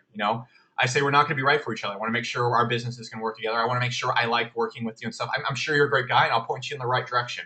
So that literally puts that right there. Funny thing. If anybody has any dating problems, back when I was, a dating coach, whether you're a girl or a guy, the best thing you do to create extreme value in yourself is say, hey, I don't think we're probably going to get along, all right, or something like that. And some other people are like, wait, why won't we get along? Same thing applies to business and stuff like that. So keep all these things in mind. Don't be like everybody else. Take risk with your business constantly, all right? If you think running around like right now, what I was thinking about doing is literally like starting like SEO skits where I just make fun of Matt Cutts and like impersonate like a big SEO name. So it would literally blow up SourceWave overnight. Think of all that stuff you could do, like weird off the bat shit. If you want to like run around with a pumpkin on your head and like waving SEO flags, it'll probably get you more clients than having a tried and true website. All right. Like if you literally filmed yourself running up and down the street with your shirt off screaming SEO, it would go viral on YouTube, and then people would sign up with you. Maybe not for the right reasons, but just stuff like that. All right. Don't be too nice. Then don't be afraid to be intimidating. All right. So your biggest risk is fitting in. All right. So next thing, guys, the celebrity image. All right. Everybody get that real quick? Does everybody get the whole don't be like everybody else kind of brand? Okay, cool. What's the time on the webinar? I think we're probably going to go over by a lot. Oh, wow. I've been talking for a while. You guys don't mind. Everybody enjoying the webinar? I don't mind. This is my group. I'm having a lot of fun up here. I'm just going to keep going. All right, good. See, no one's left the webinar. Not a single person has left the webinar, so apparently I haven't offended enough people yet. All right, so, you guys might see me. Just a quick question. All right, I'm not saying this for any ego boost or whatever, but how many people kind of see me as like a minor celebrity in the SEO niche? All right, just like, it would be cool to meet me in person and stuff like that. I'm not like up here like, please tell me how awesome I am. But yeah, yeah. So, all right, yeah. So, I mean, great. A lot of people just said, yes, very cool. I'm extremely flattered and stuff like that. You guys would just like to meet me just to meet me. You see me as a minor SEO celebrity. Now, again, if I was evil, that gives me tremendous selling power to you. All right. Tremendous selling power. And you know, right now I'm in my PJs. I haven't shaved. I look like a hobo. All right, just frankly. But the person you see on SourceWave, the person you see in HD, the person you see kind of like in a movie set and stuff like that, that is who I want to be perceived as. All right. Um, if you had that kind of celebrity image, and I'm saying this with no ego or, you know, I'm awesome kind of stuff up here. I'm not up here to, you know, go all Justin Bieber on you guys. But that gives you tremendous selling power. And it gives you power to sell without selling. It gives you power to attract people without having to be offensive. You know, same thing with, you know, Frank Kern and stuff like that. Like, I have no problem with Frank Kern pitching me products and stuff like that. And that's the image you want. When you can create that image, you know, same thing with that client and stuff like that. He took me out to lunch because he would like to do business with me. Again, I'm just like some, well, now 25-year-old, just who wears PJs 9 out of 10 times during the day, right? But I create that perception that I'm a celebrity, so people go and treat me like a celebrity. They give me respect that they assume I'm deserved and stuff like that. When, you know, really I'm just a very, very, very average dude. Makes Justin Bieber references on his blog. In fact, I'm pretty much a weirdo, but you see how that gets. And if you can have that kind of image along with your brand, people get excited just to talk to you. Remember when I talked about desire outside of your brand? If you had a person and you leveraged yourself, and anybody here, you might think, well, I don't think I could ever be that kind of celebrity persona. There's so many different personas out there. All right. Like right now, what I'm planning on doing, I'm trying to take more like the successful prodigy persona. All right. Because if I was like, that's why you don't see me wearing sweatpants and coming on with like a completely unshaved beard, because that's how I want to be perceived. That's the persona I want to go out there. There's so many personas out there that work. All right. You know, like Neil Patel, like the prodigy kind of nerdy guy, but he's cool, like the sexy nerd, or like Pat Flynn, like the caring father figure who's like out there just helping the world. It's all these type of personas out there. You go, or you got Frank Kern, who used to be like the surfer dude who sleeps all the time and then makes millions of dollars. Like that, you have that kind of celebrity persona where people connect with, they want to hang out with you and stuff like that. And when you have that, it's just like I talked about before. Not only do people desire to buy your service, they desire to buy you, they desire to buy your time, they want to buy your trust, they want to feel the feeling of walking up and saying, hey, Frank Kern is my coach, or hey, Alex Becker consults with me every single day, or blah, blah. When you have it to the point where people will name drop you or will be taking pictures with you and stuff like that, that actually weirdly happened to me at Mario's event. Flattered, again, not like, oh, I'm cool now. But when you have that type of stuff, you're able to sell so easily. So easily. In fact, you know, I could literally go up and say, like, hey, I don't have a product pitch, but if you give me $300 right now, I promise I'll have something really cooked up with you by the end of the week. I don't think that would convert super highly, but a bunch of people would consider it. Like, it's absolute insanity. It's not ego based. I'm just saying, like, it's like that blank sales page I said before. If you can create that kind of stuff, you know, people just, wow, they want to hang out, they want to spend money with your business. Now check out the homepage of the site. You know, this didn't just happen because, you know, Wendy said, what about women? Well, how could I be the celebrity persona in my niche? Let me show you real quick. Exactly what I'm talking about. I'm going to hop back to the PowerPoint real quick. I just want to show you real quick. All right. So this is a great example. All right. This is one of the most powerful JV brokers in the niche. All right. I saw this. I actually just discovered this woman because I saw her site. I'm like, wow, this woman looks really unique. And I have the kind of personas for everybody. All right. You know, look at this right here. She looks like really madly successful, like the like in your face kind of girly, but like get shit done kind of like JV broker. You know, that's exactly, you know, how I kind of look at it. She's like living this cool lifestyle. She got these flowers. She's being her kind of self. Or if you've ever been to mogulmom.com, it's this woman who has like this online income. Again, she looks like, you know, the powerful in control woman kind of persona. There's all sorts of things. If you're an older person, you could be like the you know, the suave, you know, like, look at Hugh Hefner, right? I'm not saying be Hugh Hefner, but there's a persona for everybody. You know, if you're an older person out there, you know, being the older person who's like enjoying, is still successful and living life to the most. Like it's that kind of persona. You know, I'm not saying like you're old, like you need to jump into that. But there's so many different ways to play it off. There's so many you know, just really think of all the people that are just really powerful out there, the kind of images they have and stuff like that. You know, hard to pull them off the top of my head. That's why I have examples right here. There's a persona for every single person out here, whether you know, like literally, and I'm not saying this in a mean way. You know, one of the most successful speakers I saw, it was a guy who was missing, he had no arms, he had no legs. I forgot the guy's name, but he's a really powerful speaker. Anyways, but what did he do? He made his persona, I'm not saying this mean, but that's the guy who had no arms and no legs, you know, who's still crushing life. You know, the guy's married, The guy speaks in front of thousands of people, and he used that to his advantage. All right, you might think, I'm old, or I'm, an older woman, or I'm a woman, or I'm just a little guy, or I'm just a kid, or there's nothing. I'm not a very unique person. There's an angle for everybody. Even if you're the world's most boring person, you could be the boring, very super average dude who makes money in his underwear. There's ways to play it everywhere you go. So keep that in mind. Now let's jump back to this real quick. All right, just had to go off on a little tangent right there. So when you check out the homepage of SourceWave, let's go to SourceWave real quick. All right. Literally, when you go on there, there's just nonstop pictures of me everywhere. When you look at that webinar I sent out, there's pictures of me in suits. There's pictures of me speaking in front of people. You see all that kind of stuff going on there. That makes me look like the Tosh.0 of SEO or something like that. That's very on purpose, all right? And what that means, guys, is first off, I got this cool brand, but people are like, well, you know what? If I call up SourceWave, I'm going to be working with Alex Becker, which is just weird to me for the first point that people would even think like that. But they come on the site and they think, look at this guy. Like there's nothing that separates me from anyone in this webinar. But they come on the site, they see me in these HD cameras, they see me in front of a white screen, they see me coming out like fiery explosions. And by the way, this is all done with a $100 green screen and an HD camera. All right.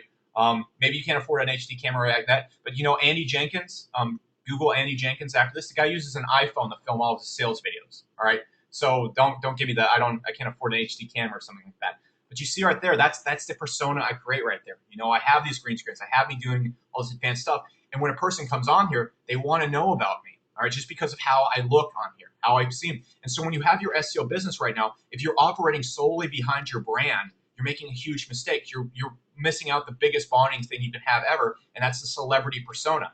All right, if people said, like look at Neil Patel of QuickSprout. All right, it's this just Google QuickSprout real quick on your computers. People invest in his brand and stuff like that. It's like, oh, it's Neil Patel's brand. Not only is this brand really cool and edgy, it's right there. Look at Rand from SEO Moz. I forgot Peter Rand or whatever. The guy just Whiteboard Friday. Everybody's like, oh God, he's so smart. He's like the hipster SEO guy. Like he's Mr. Suave, beard and kind of stuff like that. And people want to hang out with this guy. They're like, oh wow, look how smart he is and stuff like that. And so you're missing one of the biggest folds and power punches ever when you deny people the chance to get to know you and get to see you as the authority. All right. When you have a brand that's seen as authority and you personally are seen as authority, people are like, I want to be with this brand. I want this guy. I want to work with this guy right over here instead of some weird SEO like mystery man in an SEO agency or something like that. It's such a huge advantage and no one plays that off. And someone asks, can all this be done without becoming a celebrity? Yeah, of course. If you just want to have a really good brand and stuff like that. And this is just my advice. Like this is my advice for any type of and I'm not saying everybody out here go get a green screen, go get a blue screen, go get an HD camera, start singing on the internet. All right. I'm giving you examples to get your brain thinking. All right. If there's stuff you don't feel would really be with your business right now, then scratch that. Go look at the other stuff that I've talked about applies to you. This is my personal 2 cents. If I was making a business, I would make sure to get myself on the face. If I was a really big family man, I would stress that to the 100th degree. All right. There's so many guys out there that they're not saying like meanly, but they use their family and the fact that they're really good people as a sales pitch. There's so many people that use the fact that they used to have cancer or something. I fought cancer, I overcame it, and now I'm making $1 million online. I'm not saying, if anybody here has had any issues with that in the past, again, super sorry. But again, there's a way you got to build that connection with people. One of the best ways to build that connection is to appear as a celebrity in their eyes. If someone's in awe of you the second you walk into a room, it's so easy to create a sales pitch. It's just, hey, I'm Alex. Would you like to work with me? Yes? No? Huh? Thumbs up? That's literally all that needs to be done. So someone asked, should we be building a persona in a general SEO market or specific niche? Like, yeah. No, what I would do really is just be everywhere, like what Pat Flynn talks about. If your niche is targeting surgeons and stuff like that, have videos of you not looking like total butthead or crap. And if you're marketing to a high-end person like a surgeon, who do you think they go with? They'd probably go for a person that kind of appears more like a lawyer or something like that, or whatever. Get yourself on camera talking about surgeon SEO and stuff like that. I'm going to show you some more examples like that in a second. Let's hop back to the webinar. So look, what I also want to stress real quick is all I've done so far to make people want to hang out with me or think I'm kind of like a minor celebrity is I've done this all with a $100 green screen and HD camera.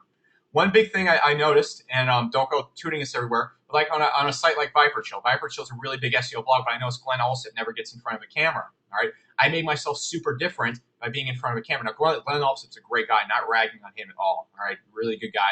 But I went out there and instead I went out there and started talking. That means people could be able to connect with me. It makes them want to work with me. All right. Just like, how was the presidential election won? Because people honestly liked Obama more than Romney. All right. It literally came down to, like, both sides absolutely hated each other, but more people in America liked, Obama more than Romney. They couldn't relate to Romney, so Obama won.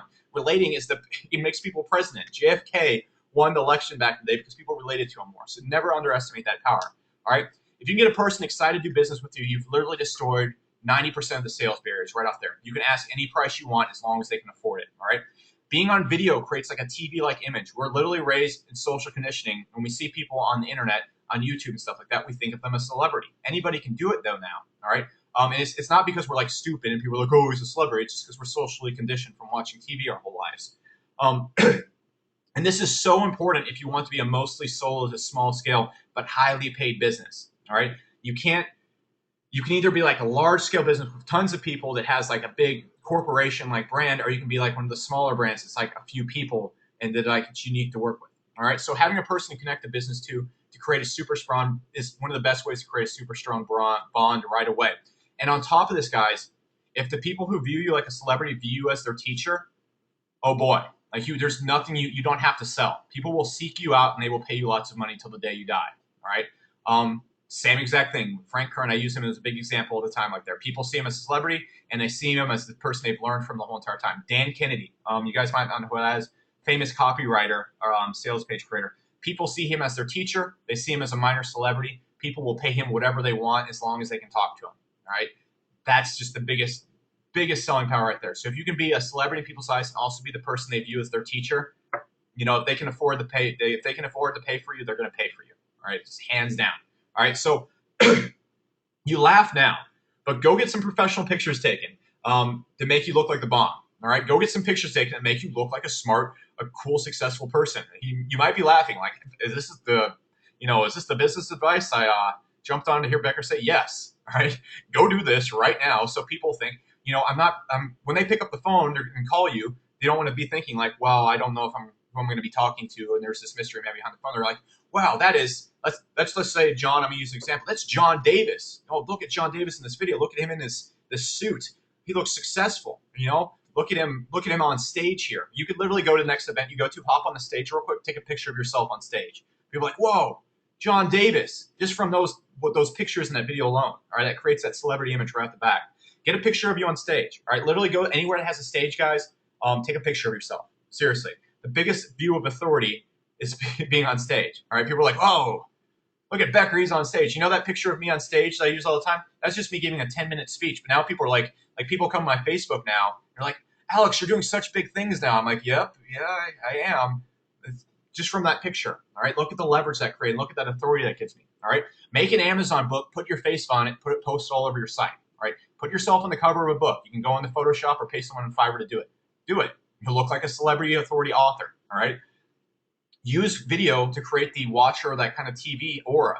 All right, right off the bat, just do this on your site. If there's not a video of you on your site, you're probably making a really big mistake because people can't relate to you. All right, and also don't look like a total bum or idiot on the video. All right, and it all leads to a person feeling in semi-awe of you, of your social, because of social conditioning. All right, and we're just doing what the Lamborghini did. We're building value in ourselves and our brand. And the only way we can charge a lot more is if we have that perceived value outside of just our hard costs and man hours. All right. So great examples. All right. Frank Kern. There's tons of, the funniest thing about Frank Kern is there's tons of people that make just as much money. All right. Mike Filzane, Annie Jenkins, tons of other people that you might have not heard of, might have heard of. They make just as much money. They have just as huge launches. If not, they're having bigger launches now. But Frank Kern, the reason why people know Frank Kern is because he goes on videos a lot. He says, dude, he says fuck a lot. And those videos of him driving a Rolls Royce around. It literally creates the celebrity persona. All right, people see him in videos. They see him talking in front of people. They see him like doing the surfer dude act and stuff like that. And it creates that celebrity persona. That's why he's the most famous internet marketer. That's why he can charge the most internet marketer, because of that celebrity image. All right, I've taken his courses and stuff like that. They're very good. They're very good. But there's other courses out there that are just as good. But it's because of his conceived image right now. All right. He pulls up to every event he goes to in a Bentley. He comes up, he gets filming, he films himself you know, driving a Rolls Royce around town, wearing sunglasses, you know, hanging out with Tony Robbins, all because of video. All right, that's why he does that. That's his exact marketing, everything. All right, Neil Patel, you know, look him up after this if you've never heard about him. He makes these brands called Quick Sprout or Crazy Egg. It makes no sense. Like literally SourceWave, Crazy Egg, Quick Sprout. Makes no sense. But he makes cool, sexy brand after cool, sexy brand. And he has like very unique, if you look at any of his sites, they're all very uniquely built. Or they're all very uniquely designed. They're all very just blah, blah, blah. All right, Derek Halpern. Let me show you this guy's site real quick. If you're intimidated, you think you have to have some big, sexy site. You know how Derek Halpern was different? And let me just show you this guy's site if you've never seen him before. This is his website. It's the simplest site you've ever seen. But you know, I decided to be different. He decided to be the one different site that was just extremely simple. There you go. And you know what he has all the time? Him on video, him on stage, over and over again. He's now one of the most in-demand, just kind of consultants ever. Like, I would love to get consulting with this guy. I actually talked to him. He doesn't do consulting. But, you know, there you go. Like, this guy looks famous. When you come on the blog, we have not even read his content. We don't even know what he's saying. But damn, I might want to hire him and stuff like that. He doesn't have a crazy blog. He's just different.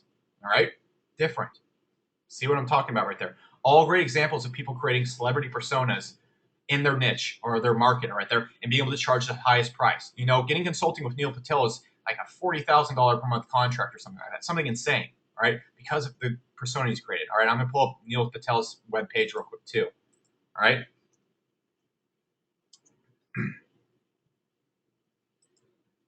But you can literally just see like the whole sales pitch on this page right here. Again, his brand is him, you know? People aren't buying his consulting. They're buying him. They're buying his time. You know, we got all these pictures. You know, he's got Crazy Egg, Kiss Metrics. They're buying him, all right? They're buying Neil Patel. He doesn't sign it as his brand, Neil Patel signature. That's what people are buying. You ever seen Frank Kern's? Remember what I told you about having like a super simple sales page and having that celebrity persona can allow you to sell so much harder? Look at Frank Kern's consulting sales page. Hi, this is a picture of Frank Kern. Would you like to pay me $10,000 per month? That's literally it. That's it. There's nothing on there right there. And this right here has gotten him, you know, multiple $10,000 per month clients. That's his pitch right there. Hi, there's a picture of me in a suit.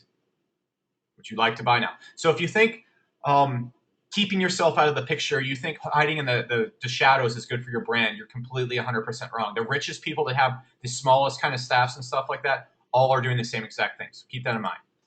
Let's hop back to the PowerPoint real quick. Now, let me show you some live examples, guys, of people that aren't superstars doing this. Can everybody see that real quick?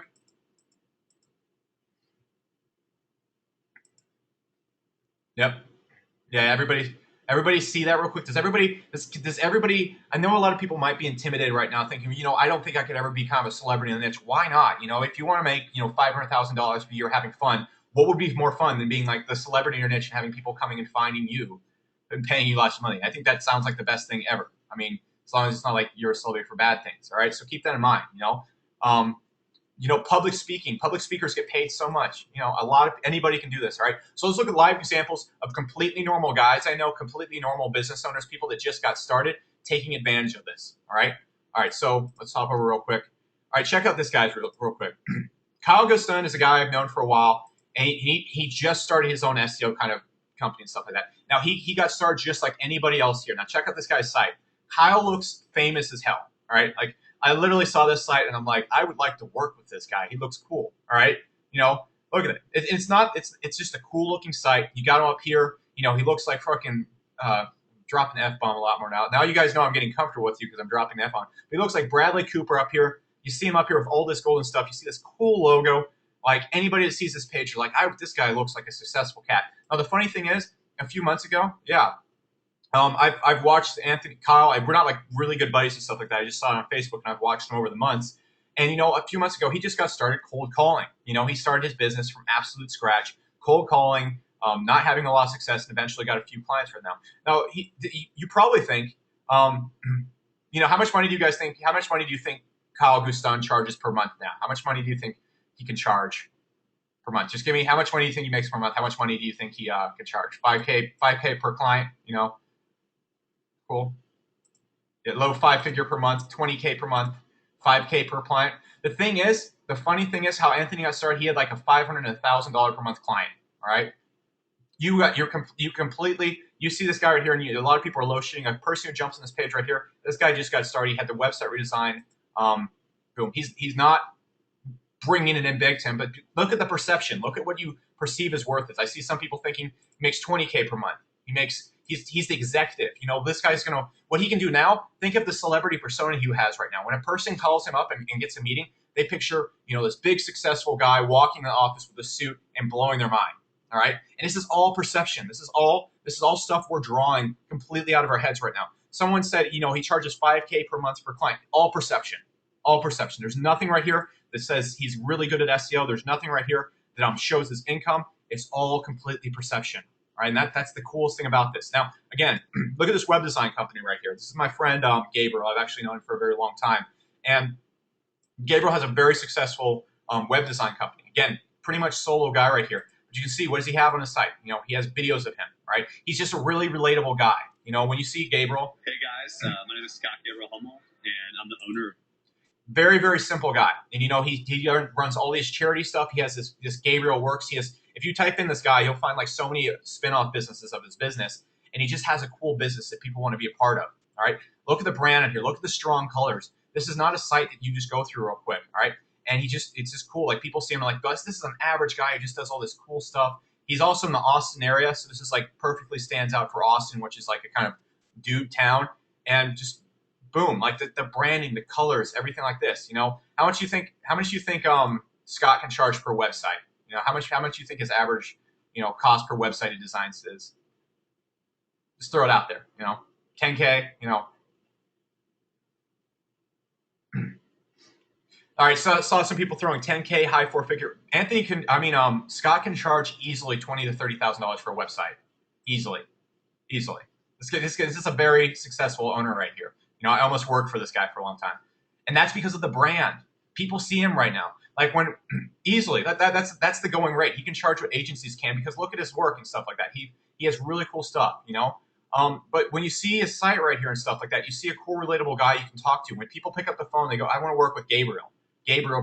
He has these charity raisers. He has all this stuff. And he's built this brand around himself, and that's why people are like, "Oh, wait, you know, this is Gabriel Works. This isn't some small time guy. This is the cutting edge. This is the cool guy." All right, cool advertising right there.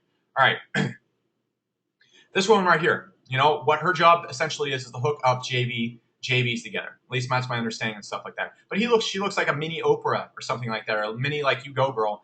And, you know, we've actually, you know, used her in the past. You know why I contacted this woman to work with me in Outcast? Like, she runs webinars, and I'm pretty sure she gets a portion of stuff like that. But she has webinars that easily bring in, you know, $50,000 from a single webinar, you know. And she hooks up. She makes all these deals between the big dogs in the JV industry, and then does that. But I wouldn't trust her. You know, if I came on her site and it was just like, "Hi, I'm Christina. I'm just a nice lady who hooks up JVs." No, she looks like a boss. All right, she looks like a boss in these pictures. And, you know, if anybody here thinks, you know, maybe if I'm a woman, or an older woman even, she's an older woman in here, but she looks like, just the top of this page right here makes me go, you know, I bet she has some connection. She looks successful. Look, she's in a high definition picture in a pink chair. She must have a personality. She must go get stuff done. All this stuff, all perception. Brand has nothing to do with your service or how good you are at anything. All right. Look what you guys have just seen real quick. You guys overshot what you thought, you know, Kyle could make per month. You know, you thought, hey, he charges at least 5K per client. No, but now he can, because he looks like the Bradley Cooper of SEO. You know, you come on here, this guy looks really cool and stuff like that. Easily charges tons of money per website. This one right here got my attention. I'm a very big kind of JV myself now. It's got my attention, got me contacting her because of how her site looks and how her brand appears. All right. It's all perception, guys. So keep that all in mind. All right. So let's hop back to the PowerPoint real quick. All right. So everybody get that real quick. All right. Going pretty far, so I'm going to kind of run through the rest of the stuff in this webinar. But everybody get that real quick. Does everybody see? I really didn't think this webinar would go this long. All right. But everybody see that real quick. Does everybody see how they could change their brand or position themselves in some way? You know. Yeah, great stuff. All right, so next thing, what we want to do, I'm going to go through the webinar real quick. All right, get through the rest of it. All right, the VIP club effect. This is the next thing I want to talk about. All right, if anything you can do to make your clients feel super special, all right, especially after on board. All right, again, like I talked about, people at clubs, they pay for VIP service. People will drop $10,000 in a single night so they can look cool to other people and feel special. That's how much feeling special is to people. I have a friend who makes about $110,000 per year, but he spends probably $3,000. He spent $3,000 per night in a club, and for anybody who knows, that's not acceptable amount of money to be spending when you have that type of income. That's like half of his monthly income at a club just to feel special and feel cool. All right, he drops literally half his income per month at a club just to feel special and feel cool. Great guy, but you can see just how important that feeling is to people. All right, so always be overemphasizing exclusivity with your brand. Join a select few of surgeons on the cutting edge. All right, that's how your marketing needs to be. Join some of the top surgeons in the nation who are getting the cutting edge of marketing and taking the next step. All right, that's how it needs to be. Having rules to contact you or to join your clientele. You want people to feel special getting in with you, and it's a great experience for them too. Nobody likes to feel like they just got the run-of-the-mill deal and are working with an average person. You want to make people feel happy and pumped to working with you. 90% of happiness in life is not even how much money you make them. It's how they feel about working with you. All right. And of course, if you come back and you don't make anyone any money, well, shit. But again, if you can make, like, people will even like give you leeway, and again, next thing you want to do is neglect the thought of going low scale. Like, do not be a low scale person, or at least don't seem like it. If you need a few $1,000 per month clients to get you by right now, of course, don't go, blowing off money you need, but seem like you neglect the low scale. All right. What Anthony, or one thing I want to tell you real quick about this guy's site is, you can probably get a site like this made, or you can get pictures like this done. You can get professional photography and then get them to re-edit it. And it would probably cost you about $200. Like all these cool pictures and stuff like this. This site is just it's not a complicated WordPress theme. Like if you can do WordPress, you can put a site together that looks like this. But the perception is all there is. Go seriously. It didn't cost them a lot of money to do this. So, all right. So that's the VIP club effect. That's what I want to talk about. So, all right, wording and behavior. All right. The hardest thing that will get in the way when you're trying to make sales is how you behave. All right. There's ways that in-demand companies behave, and there's ways that un-in-demand companies behave. For example, when you walk into a Nissan dealership, you get swarmed by people trying to sell you a car, trying to work you the best price, saying they got your back, really, really trying to become your best friend. You walk into a Lamborghini dealership, no one even gets up to talk to you. All right. This is just the behavior. All right. It's just the behavior of these places and stuff like that. So I'm not saying like be the Lamborghini dealership where you don't talk to anybody, but here's the behavior of a non-in-demand company. And what I want you to do is think about how you behave with your clients. All right, this how your brand is viewed by your clients. It's directly how you interact. If I go to that one client meeting and he said, Alex, can I get you a $5,000 check on Monday? And I said, oh yeah, please. Yeah, let's get started, please. All right, you can sign on anytime, leave at any time, start pitching right there. He probably would have left it at $5,000 and thought, I can get this guy for $5,000 per month. Instead, I said, yeah, I'll think about it. He said, okay, $10,000 per month. Like, look, I was like, oh, okay, well, I thank you. But anyways, bends to the client. Anything and anytime works. All right, that's something that a lot of clients feel about companies that are not in demand. You're easy to reach and you're desperate to please. All right, you never scan your client. There's zero scanning on your process. A lot of times when I talk to clients now, I make sure I'm like, what are you doing? What are your plans? How's your business work? Do you understand how my business works? Do you understand what I'm going to do for you? Constant scanning. For a little bit for my protection now, but it doesn't hurt to do scanning now. That's what's going to get you on the phone. Like nobody wants the girl. This is a little perception. This is a little metaphor out there. Nobody wants the girl or guy that is puts out constantly. All right, they want the person that plays hard to get. They want the person that's to chase. This is the same thing in business. All right, no one would want a Lamborghini if everybody got to ride in it. All right, so and what non-demand companies what really turns off big high-end clients is non-demand companies are more focused on selling instead of understanding. I always try to understand my clients before I even sell to them. Because of that, when I get around to the sales pitch, I understand them. All right, I understand how to talk to them. Like, hey, look, Art, this is your problem. This is what you need. Would you like my help with that? And it's easy to sign up for a non-in-demand business. This works if you're running a Walmart business, but we're not going to ever be as big as Walmart in a year's time. So it totally turns off high-end clients. It's the biggest way to scare away high-end clients. What you want to do, if you want to compete with agencies who have access to high-end clients, you have to be like a high-end company can go work with an agency and pay them a lot of money at any time. But if you're like the kind of the hot guy or hot girl on the side of the club who's like, well, only a few people come in here. We're the private VIP group. You can go with the mass appeal people over there, but we're going to be over here in the VIP corner. That's how you're going to get the agencies wanting to jump on with you. I mean, that's how you're going to get the big businesses wanting to jump on with you. All right. You're not going to be able to compete with SEO agencies on pure selling power. All right. You have to have that edge. You have to have that celebrity persona, that brand. All right. So how do I talk to people? All right. This is how I do it. This is how you work with us. All right. I literally say I work at these hours. I'm not available there. If I'm really busy, we have to consult later in the week. If that's okay with you, then we're good to go. I'm going to do my very best for you. I'm going to have obsessive compulsion about your business, but yeah, no, I'm not always reachable. I'm not always gonna. This is how I work. All right, I'm going to get you results, but this is how I work right off the bat. All right, and then I require scheduling the reach. I'm not always available. The funny thing is I'm usually pretty available. Actually, no, I usually don't even have my phone on me, but I have clients schedule with me, kind of through our Zendesk or through kind of not my secretary, but my assistant, talk to me. Now, I'm not careless or vague, or whatever. I'm not careless about it. I don't blow people off. I'm not rude to them. I'm just not always readily available. That's the same thing. That's the same way your doctor is. That's the same way any big high-end person is. All right. And I make sure the client is right for me. All right. Essentially, that's how an in-demand company works. I let them know, hey, we might not work together. I'm okay with that. No hard feelings. I'm sure you have a really great business. All right. And the main goal I have when I talk to a client is to understand and make sure you can help the client. The purchase, if right, is already implied. Like when I sit down and start talking business with them, we know there's going to be a deal made. All right. I don't talk about selling. I make sure I understand them. All right. And if I don't understand them, I don't feel comfortable selling to them.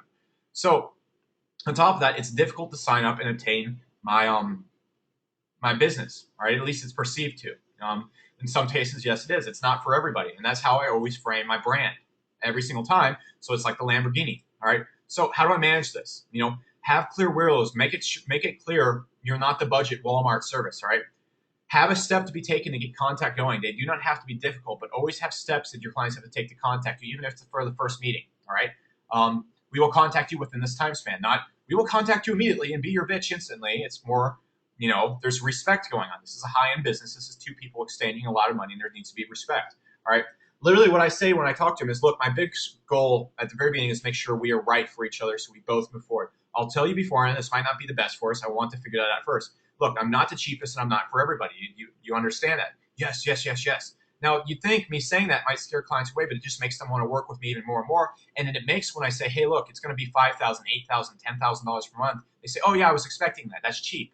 All right. My perceived value is usually, oh God, is he going to charge me $15,000 per month? When I say $10,000 per month, I'm like, well, they're like, oh, that's pretty reasonable, perceived value. And then I sell a little bit underneath that perceived value. I build massive trust when I say it as well. When I say, hey, look, I'm not for everybody. I want to make sure that's right for you. When the end of the meeting comes or whenever I'm talking to somebody and say, okay, look, I think we're right for each other. They go, oh, this brand, I have massive trust for this brand because they're not going to sign me on or do business with me if we're not right. So I know if they sign me on, I know if this brand signs me on, I'm going to get good things because they've made sure I'm 100% right for them. It creates massive faith. It makes that high price point I put at the end completely open in their minds. All right. It's all perception, all perception. And then what I always say whenever someone's like, hey, I was wondering if we could get you to help us out with the business. I say, hey, look, I'm super busy. Let me look at your business and then we can talk about sales and maybe all that stuff later. Let me just look at your business first. All this is the sales pitch, right? It's all, I'm not manipulating them, well, sort of, but I'm all building that demand. I'm building that perceived perception instead of me saying, hey, let me just get the contract and let me work for you, please. I'm saying, hey, let's go over this first. Let's make sure, we're right for each other. And this is not just a sign up when you feel like a thing. All right. Once everything looks right, I let them start. I say, all right, here's how it's going to be. I'm bringing you on with a very few other clients. You're going to be one of my few personal clients. And there you go. It's not when you feel like it. It's like you've passed the test. We can work together. And this stuff will scare the shit out of lower end clients, but high end clients are like, thank God I found somebody like this and don't have to go through an agency of nobodies. It's just how it works. Now, how can you manage this? How can you kind of imply this stuff just from your site? Submit an application instead of call us now. Submit your application for review, something like that. All right. Have a refundable consultation fee. Like, look, you have to put a $500 deposit down to talk to me. You might not want to do this right off the bat, but once you're making money, your time is valuable. Say, hey, look, I value my time. There's a $500 deposit. I'll, of course, give you the $500 back after our meeting. I just value my time. That builds your perceived value. What usually happens when a person comes on, say, maybe through an opt-in or something like that, whenever someone comes in through an opt-in or whenever someone calls me on the phone and says, hey, can I talk to you about business? I always send them the videos of me afterwards. And I'm in HD. I'm in front of a widescreen, and they're like this big set, and they're like, oh, wow, this guy's a celebrity. Look at it. I'm so lucky to be getting a meeting with this guy. All right. And in truth, I'm just some bum. Well, yeah, I'm pretty much a bum in sweatpants who just yells at people via webinar. So there you go. All right. So let's look at the big picture, guys. When we bring this all together, this is how we have the Lamborghini brand, right? When it's only branded for a few people. Like, think of everything we've talked about so far. I'm giving you chunks of gold, but it really comes all together when you put the gold together. All right. When you're only branded for a few people, when you have cool marketing going from you, when you're obnoxiously different, when you have that celebrity image, and when you have that community club VIP feeling, and your behavior lines up with all the things above, you basically just have it's just boom. Like, it's so easy to get sales. It's unbelievable, and you will grow at just rates you just don't even know. And you now have a much, much better selling position for anything high end. At the beginning of this webinar, you didn't have a chance of getting a high end client because they're just going to go with an agency. Now you have a selling advantage. You have a positioning that gives you a huge advantage on agencies. All right, you're not the cookie cutter. You're not the every size fits all Walmart. You're the Gucci, and you're like, hey, you want to wear Gucci, you're going to have to pay for it. And they're like, well, we're a big egocentrical company. We'd like to work with you. This is why people buy or pay $300,000 for a Ferrari. Perception, perceived value, and feelings. All right. If a Ferrari was common, ununique for everybody, and no celebrity aura around it, like when you see a Lamborghini going down the street, there's like a kind of aura about it, then they would just be overpriced junk. No one would pay $300,000. All right. So all perception and stuff like that. Now look, the big thing you got to take away is a car until it's perceived as something more. Your business is a business. Your service is a service, and it's not useful. It's not something people want. It's not any different than anything else. And there's no reason you should be able to charge any more than anybody else. And there's no reason they should have a discount until you're perceived as something that's worth a lot. Until you're perceived as a Lamborghini, you're going to have trouble. You're going to be fighting, and you're going to be just dealing with all the obnoxious bullshit that you probably have dealt with, like cold calling people that don't want to talk to you and stuff like that. Soon you'll have businesses cold calling you. All right. Your SEO business is just another business until it's perceived as something more. You can have the best SEO in the world. You can be the best SEO in the world. You can offer a service that's unsurpassed anywhere in the world, and I will still take your clients all day. All right. I will still take your clients all day because I dance around and through fire on my videos. All right. It has nothing to do with service. Then once you get going, yes, it has everything to do with service. I'm not saying have a shitty service, but you have to be perceived as that service. So there's a way to angle any business. All right. Look, guys, if you're small right now, only because you're super exclusive and you value simplicity. All right. You don't want to be any bigger. All right. That's how if you're small right now, you're too expensive. Well, not to the client I usually work with. This is a deal.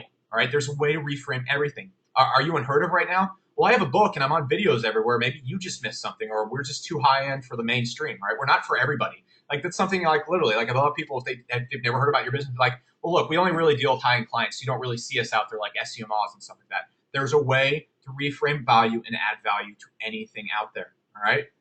Now, look. Oh, okay. Well, does everybody get that already? Like, that kind of concludes what the branding I wanted to talk about in this webinar. I really didn't expect this webinar to go 2 hours, but I guess I had a lot to talk about. Does everybody enjoy this webinar? Is this something I'm going to be getting into kind of the Omega launch right now if you guys are interested in that. But yeah. Cool. All right, so John asked, how's the blog we're going to be creating? Now, next webinar where I talk about blogging, you can or cannot choose to create a blog. I highly suggest it. Everything I'm doing right here is as your coach and consultant. You can choose to fine-tune things however you want. But trust me, this blog completely ties into it. All right, completely ties into it. I'll be getting into it next one. Yeah, great shit. All right. Yeah, I'm gonna be talking about Omega for the next like 20 minutes and stuff like that. Just kind of showing you guys how the JV world works and stuff like that. Just so you kind of understand, I'd like you guys to understand myself and Alex's kind of JV business as well. But everybody enjoyed this webinar. It was this really good webinar. You blown away. Really happy with the value in this webinar and stuff like that. Yeah, super, super great. Fantastic. Yes, good stuff. Okay, cool. All right. All right, awesome. Great. Yeah, Dave says up yours. Thanks, Dave. All right, cool. So, all right. So who wants to talk about SEO Omega and what we're going on there and how that's working and how I'm using that to generate leads? Would you like to see the whole entire business strategy laid out? No, Lauren. Dave was joking. He was joking. All right. Yeah, you guys get access to Omega when we launch. on Thursday, simply post your or send me your PayPal ID and a PM on the forum, and I'll get you your money back. All right. So, well, let's just start from the very beginning. All right. So, let's talk about them. So, does everybody know how the JV world or how product launches work? Essentially, can anybody give me like an example of like how product launches usually work? All right. I mean, I'm only going to cover this in about 30 minutes. Like I could sit down and talk for like days about product launches. All right. So how does a product launch work? And this is how 90% of product launches work. You got to understand that a lot of it, most sales don't come from yourself. And the reason why you generate sales is almost strictly to generate leads. All right. And this, what I'm going to tell you guys right here is like basically the back end of the business and stuff like that. So when you have a product launch, right, you have to create something.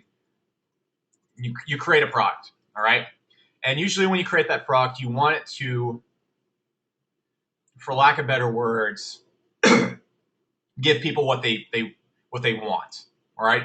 And what I mean by what people want in the SEO world, people don't want tried and true. They don't want proven. They don't want simple success. They don't want a business strategy. They don't even want to start a business strategy. Now that's not what people need. They need that. But most people, if you want to create a lot of sales, you have to give people what they want. That's why sales pages and stuff like that are so completely, absolutely like fucktarded. So anyways, what I usually do when I create a product is I create a product around an angle. All right. Like for the longest time, it's been 24-hour rankings and stuff like that. 24-hour rankings. It's something that everybody will be alured to. All right. And stuff like that. Now what happens is you guys know all those people that, yeah. But what happens, guys, you know all those people that email you all the time. And how a product launch will usually work is we'll create a product that has an angle that's what people want. All right. So I'll create SEO Omega, and what we'll do is we know all the people that have all those emails. All right. So we go out there, and this is the gist of it. There's a million little steps in between all this. Like just getting tons of people to promote your products is one thing. We find all the people that have emails. All right. And we basically we create a really high converting product that will convert to their list. So if you guys are on any SEO list right now, we make a product that you will likely buy. All right. At a 10% to 20% conversion rate. So we make the product, we hit up all these what we call JVs, or promoters. All right. These are all the people that you probably bought a product for in the past that will then mail you about new products and stuff like that. All right. So we get them all on board, and we get the biggest people. You know, we get all the biggest people, and we basically bribe them to come on board. All right. So for example, if you look at, let's just look at the JV page for Omega. All right. And this is just something you guys might want to do in the future, because this is a beautiful way to get tons of stuff. So you can see right here, we have what I like to call a JV page.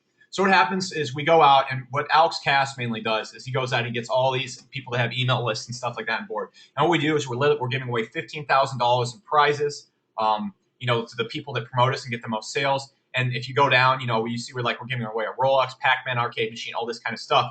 And you can even see we don't even make that much money off the product launch itself. All right. We give away 100% right here. We give away 60% of software we had developed, and we give away 100% of the infinitum the first month. All right. Now you see how that works. Now is anybody confused on how Now is anybody really confused real quick? Hey Robin, I saw your question, but I'm in this train right now, so I'll answer that at the end of the webinar. Is anybody confused right now how we make money off of product launches? All right, that's probably the question everybody's thinking. You know, how do I make money if I'm giving away $15,000 and I'm giving away all the commissions? You know, did anybody see that? Can anybody guess? Yeah, I get tons and tons of leads, tons and tons of leads. So what we've essentially done is we've gotten all these people to promote our product, and what we're doing is we're creating sales to generate leads. All right, there's really no point beyond it. Now, let's check out some of the stuff right here. Like if you want to see all right, so we get all these people right here. We basically got all these promotions. We basically bribe them. Like we will give you all our money. We'll give you tons of stuff. You mail out to your list, and etc. All right, so they mail out to the list on the day of launch. All right, so let's jump back over here. So day of launch comes around, and they mail out to the list. All right, so what the most crucial thing is of a launch, just from the get-go of that, is the EPC of the product. All right, and this is how much money they make on average per click. So say if someone mails out source infinitum and they send it to 100 people and they make $1,000. All right, or yeah, they make $1,000 when if they get 100 clicks. All right, so that means that it has a $10 per click EPC. All right, so essentially for every click they send, they're going to estimate make $10 or something like that. Now, what the JVs look for in the launch day is they want an EPC of $3 to $4, all right, right off the bat. If they don't have that, they're going to stop promoting it. The launch essentially kind of dies right there. But if you can get that, then people go hard. They'll start just jamming the list with tons, and they'll just like start hitting with like thousands and thousands of visitors. If you have below a $2 EPC or something like that, it's kind of hard to get people to keep promoting you and stuff like that. So the reason why myself and Alex usually don't give away our products to free, even though we would want to, our goal is to make money, is because we'll hit it with the SourceWave list, and of course that converts super highly, gives us a very, very high EPC. All right, that attracts affiliates. We get tons and tons and tons of promotions. And then what we do basically essentially from the product launch, right? So like look at some of the numbers on that. This is stuff I'll only share in Dynasty. I'll never ever share this anywhere else because just I don't know. I don't want to share my product launch segments. But say I go out there and we barely make, let's say from the whole entire launch total, we make about like $10,000 maybe like profit. Right? We give that $10,000 away, give it away. All right. So we basically just gave affiliates everything. But the funny thing is, at the end of the funnel, say we get 5,000 sales, all right? We'll make enough money to pay off the JVs and everything like that. But let's say at the end of this offer, there's a $17 trial for Infinitum, and then there's a free trial for it. All right, so say 2,500 of those people jump on the free trial, all right? And then say after a month, let's say with our usual unsubscription rate for free trials, not so much pure members, we might have like 1,700 people left over. All right. If you multiply that by $47 recurring monthly, that turned into just a very, very big number of monthly recurring leads. So you can see right off the bat right there, guys, just a way to get money right off the bat. First, we get people in Infinitum and stuff like that. On top of that, we get all these leads. All right. Tons and tons and tons of leads that I can send the SourceWave. I'll likely get a few clients from that. I'll get, tons and tons of more traffic on the SourceWave, build the brand. Like essentially I get all these leads to build the brand with. And on top of that, if we get only like maybe half of the people to hop on Infinitum, half the people to get the free trial, you multiply that by 47, that's a very, very large number of dollars myself and Alex get to split. For essentially, we only had to pay, $15,000 that was already covered by the launch. So you guys see how that works? Yeah, you guys see how that works? Just a cool thing you guys can think about. So imagine, let's just apply this to you guys. All right, so say, this is just something you might want to think about in the future. Say you launch a product, all right? You make 1,200 sales. That's not really that hard to do, honestly. 1,200 SEO sales. All right, then you send all those emails back to your super branded blog. All right, you impress them. You use everything I just used right there. All right, then let's say you open an SEO service. All right, $1,000 a month. All right, if you get a 0.01 conversion rate, I think that's like, I don't know the calculator. All right, like if you just get 10 people off the list, all right, that's like out of 1,200 people, 10 people is like, what percent is that? Is like 0.01? Yeah, what is that? Like what's yeah, 1% of 1,000 is, yeah, okay, cool. So yeah, if you get a 1% conversion rate, thank you, Adam. This is why I don't do math. 1% conversion. Remember, these are all targeted customers, so you'll probably get like a 5% conversion. Usually, that's $10,000 per month income right there, recurring, plus the traffic that generates more leads, plus the brand exposure. All right, just like that, And that's why product launches is also one of the best ways to go and generate a ton of leads. So you can see, higher end, what you call it. And also like that, guys, you can do all sorts of stuff like that. You can promote. What I really suggest doing is promoting all your own brand stuff. I don't really like promoting other people's stuff too much because it's usually not very good. But yeah, you can just take all these people and actually give them tons of value, help them out, give them a tons of stuff while building brand, teaching your authority, and soon you can start like a really big brand just from product launches and stuff like that. So just stuff like that. Adam asks, does this kind of stuff lead to high-end exposure? Oh yeah. Almost all my clients at first from, a lot of clients on Source Autoplot. Well, I actually got a lot from cold calling too. But I've gotten a ton of big agencies on board for Autoplot from the list and the leads we generate. All right, people get attracted to just the amount of traffic going to the site. On top of that, I've used the traffic from the email list to get myself on Pat Flynn. What other stuff has it led to? just countless opportunities. There's so many things. As long as you give people on your email list tons of value, you take care of them, they're going to take care of you right back. People aren't greedy jerks, all right? If you treat people with value and are really good to them as well, they're going to be really good to you back, and they're going to want to sign on. Just overnight, I consider all of you guys kind of high-end clients. We only hang out for about 2 hours a month, and we get on, the forums and stuff like that. And you guys, you give me value back, I give you value. So just keep that all in mind. So anybody got any quick questions? All right, does everybody kind of see how the launch works? You guys kind of have a better understanding how JV and product launches work? Cool. Does anybody see themselves particularly doing that in the future? Are you guys interested in that kind of stuff? Yeah. Robin says, can a product launch just be an ebook? Yep, it totally can. Totally can. And, it's not really hard. If you guys ever, I wonder if you guys can check out my first product. Let me see if it's in Google.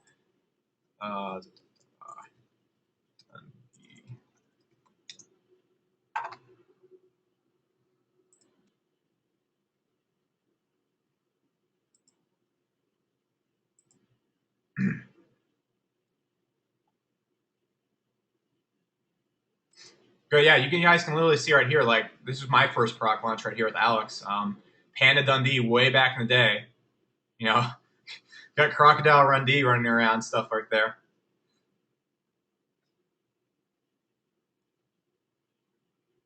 So really simple stuff that anybody can do.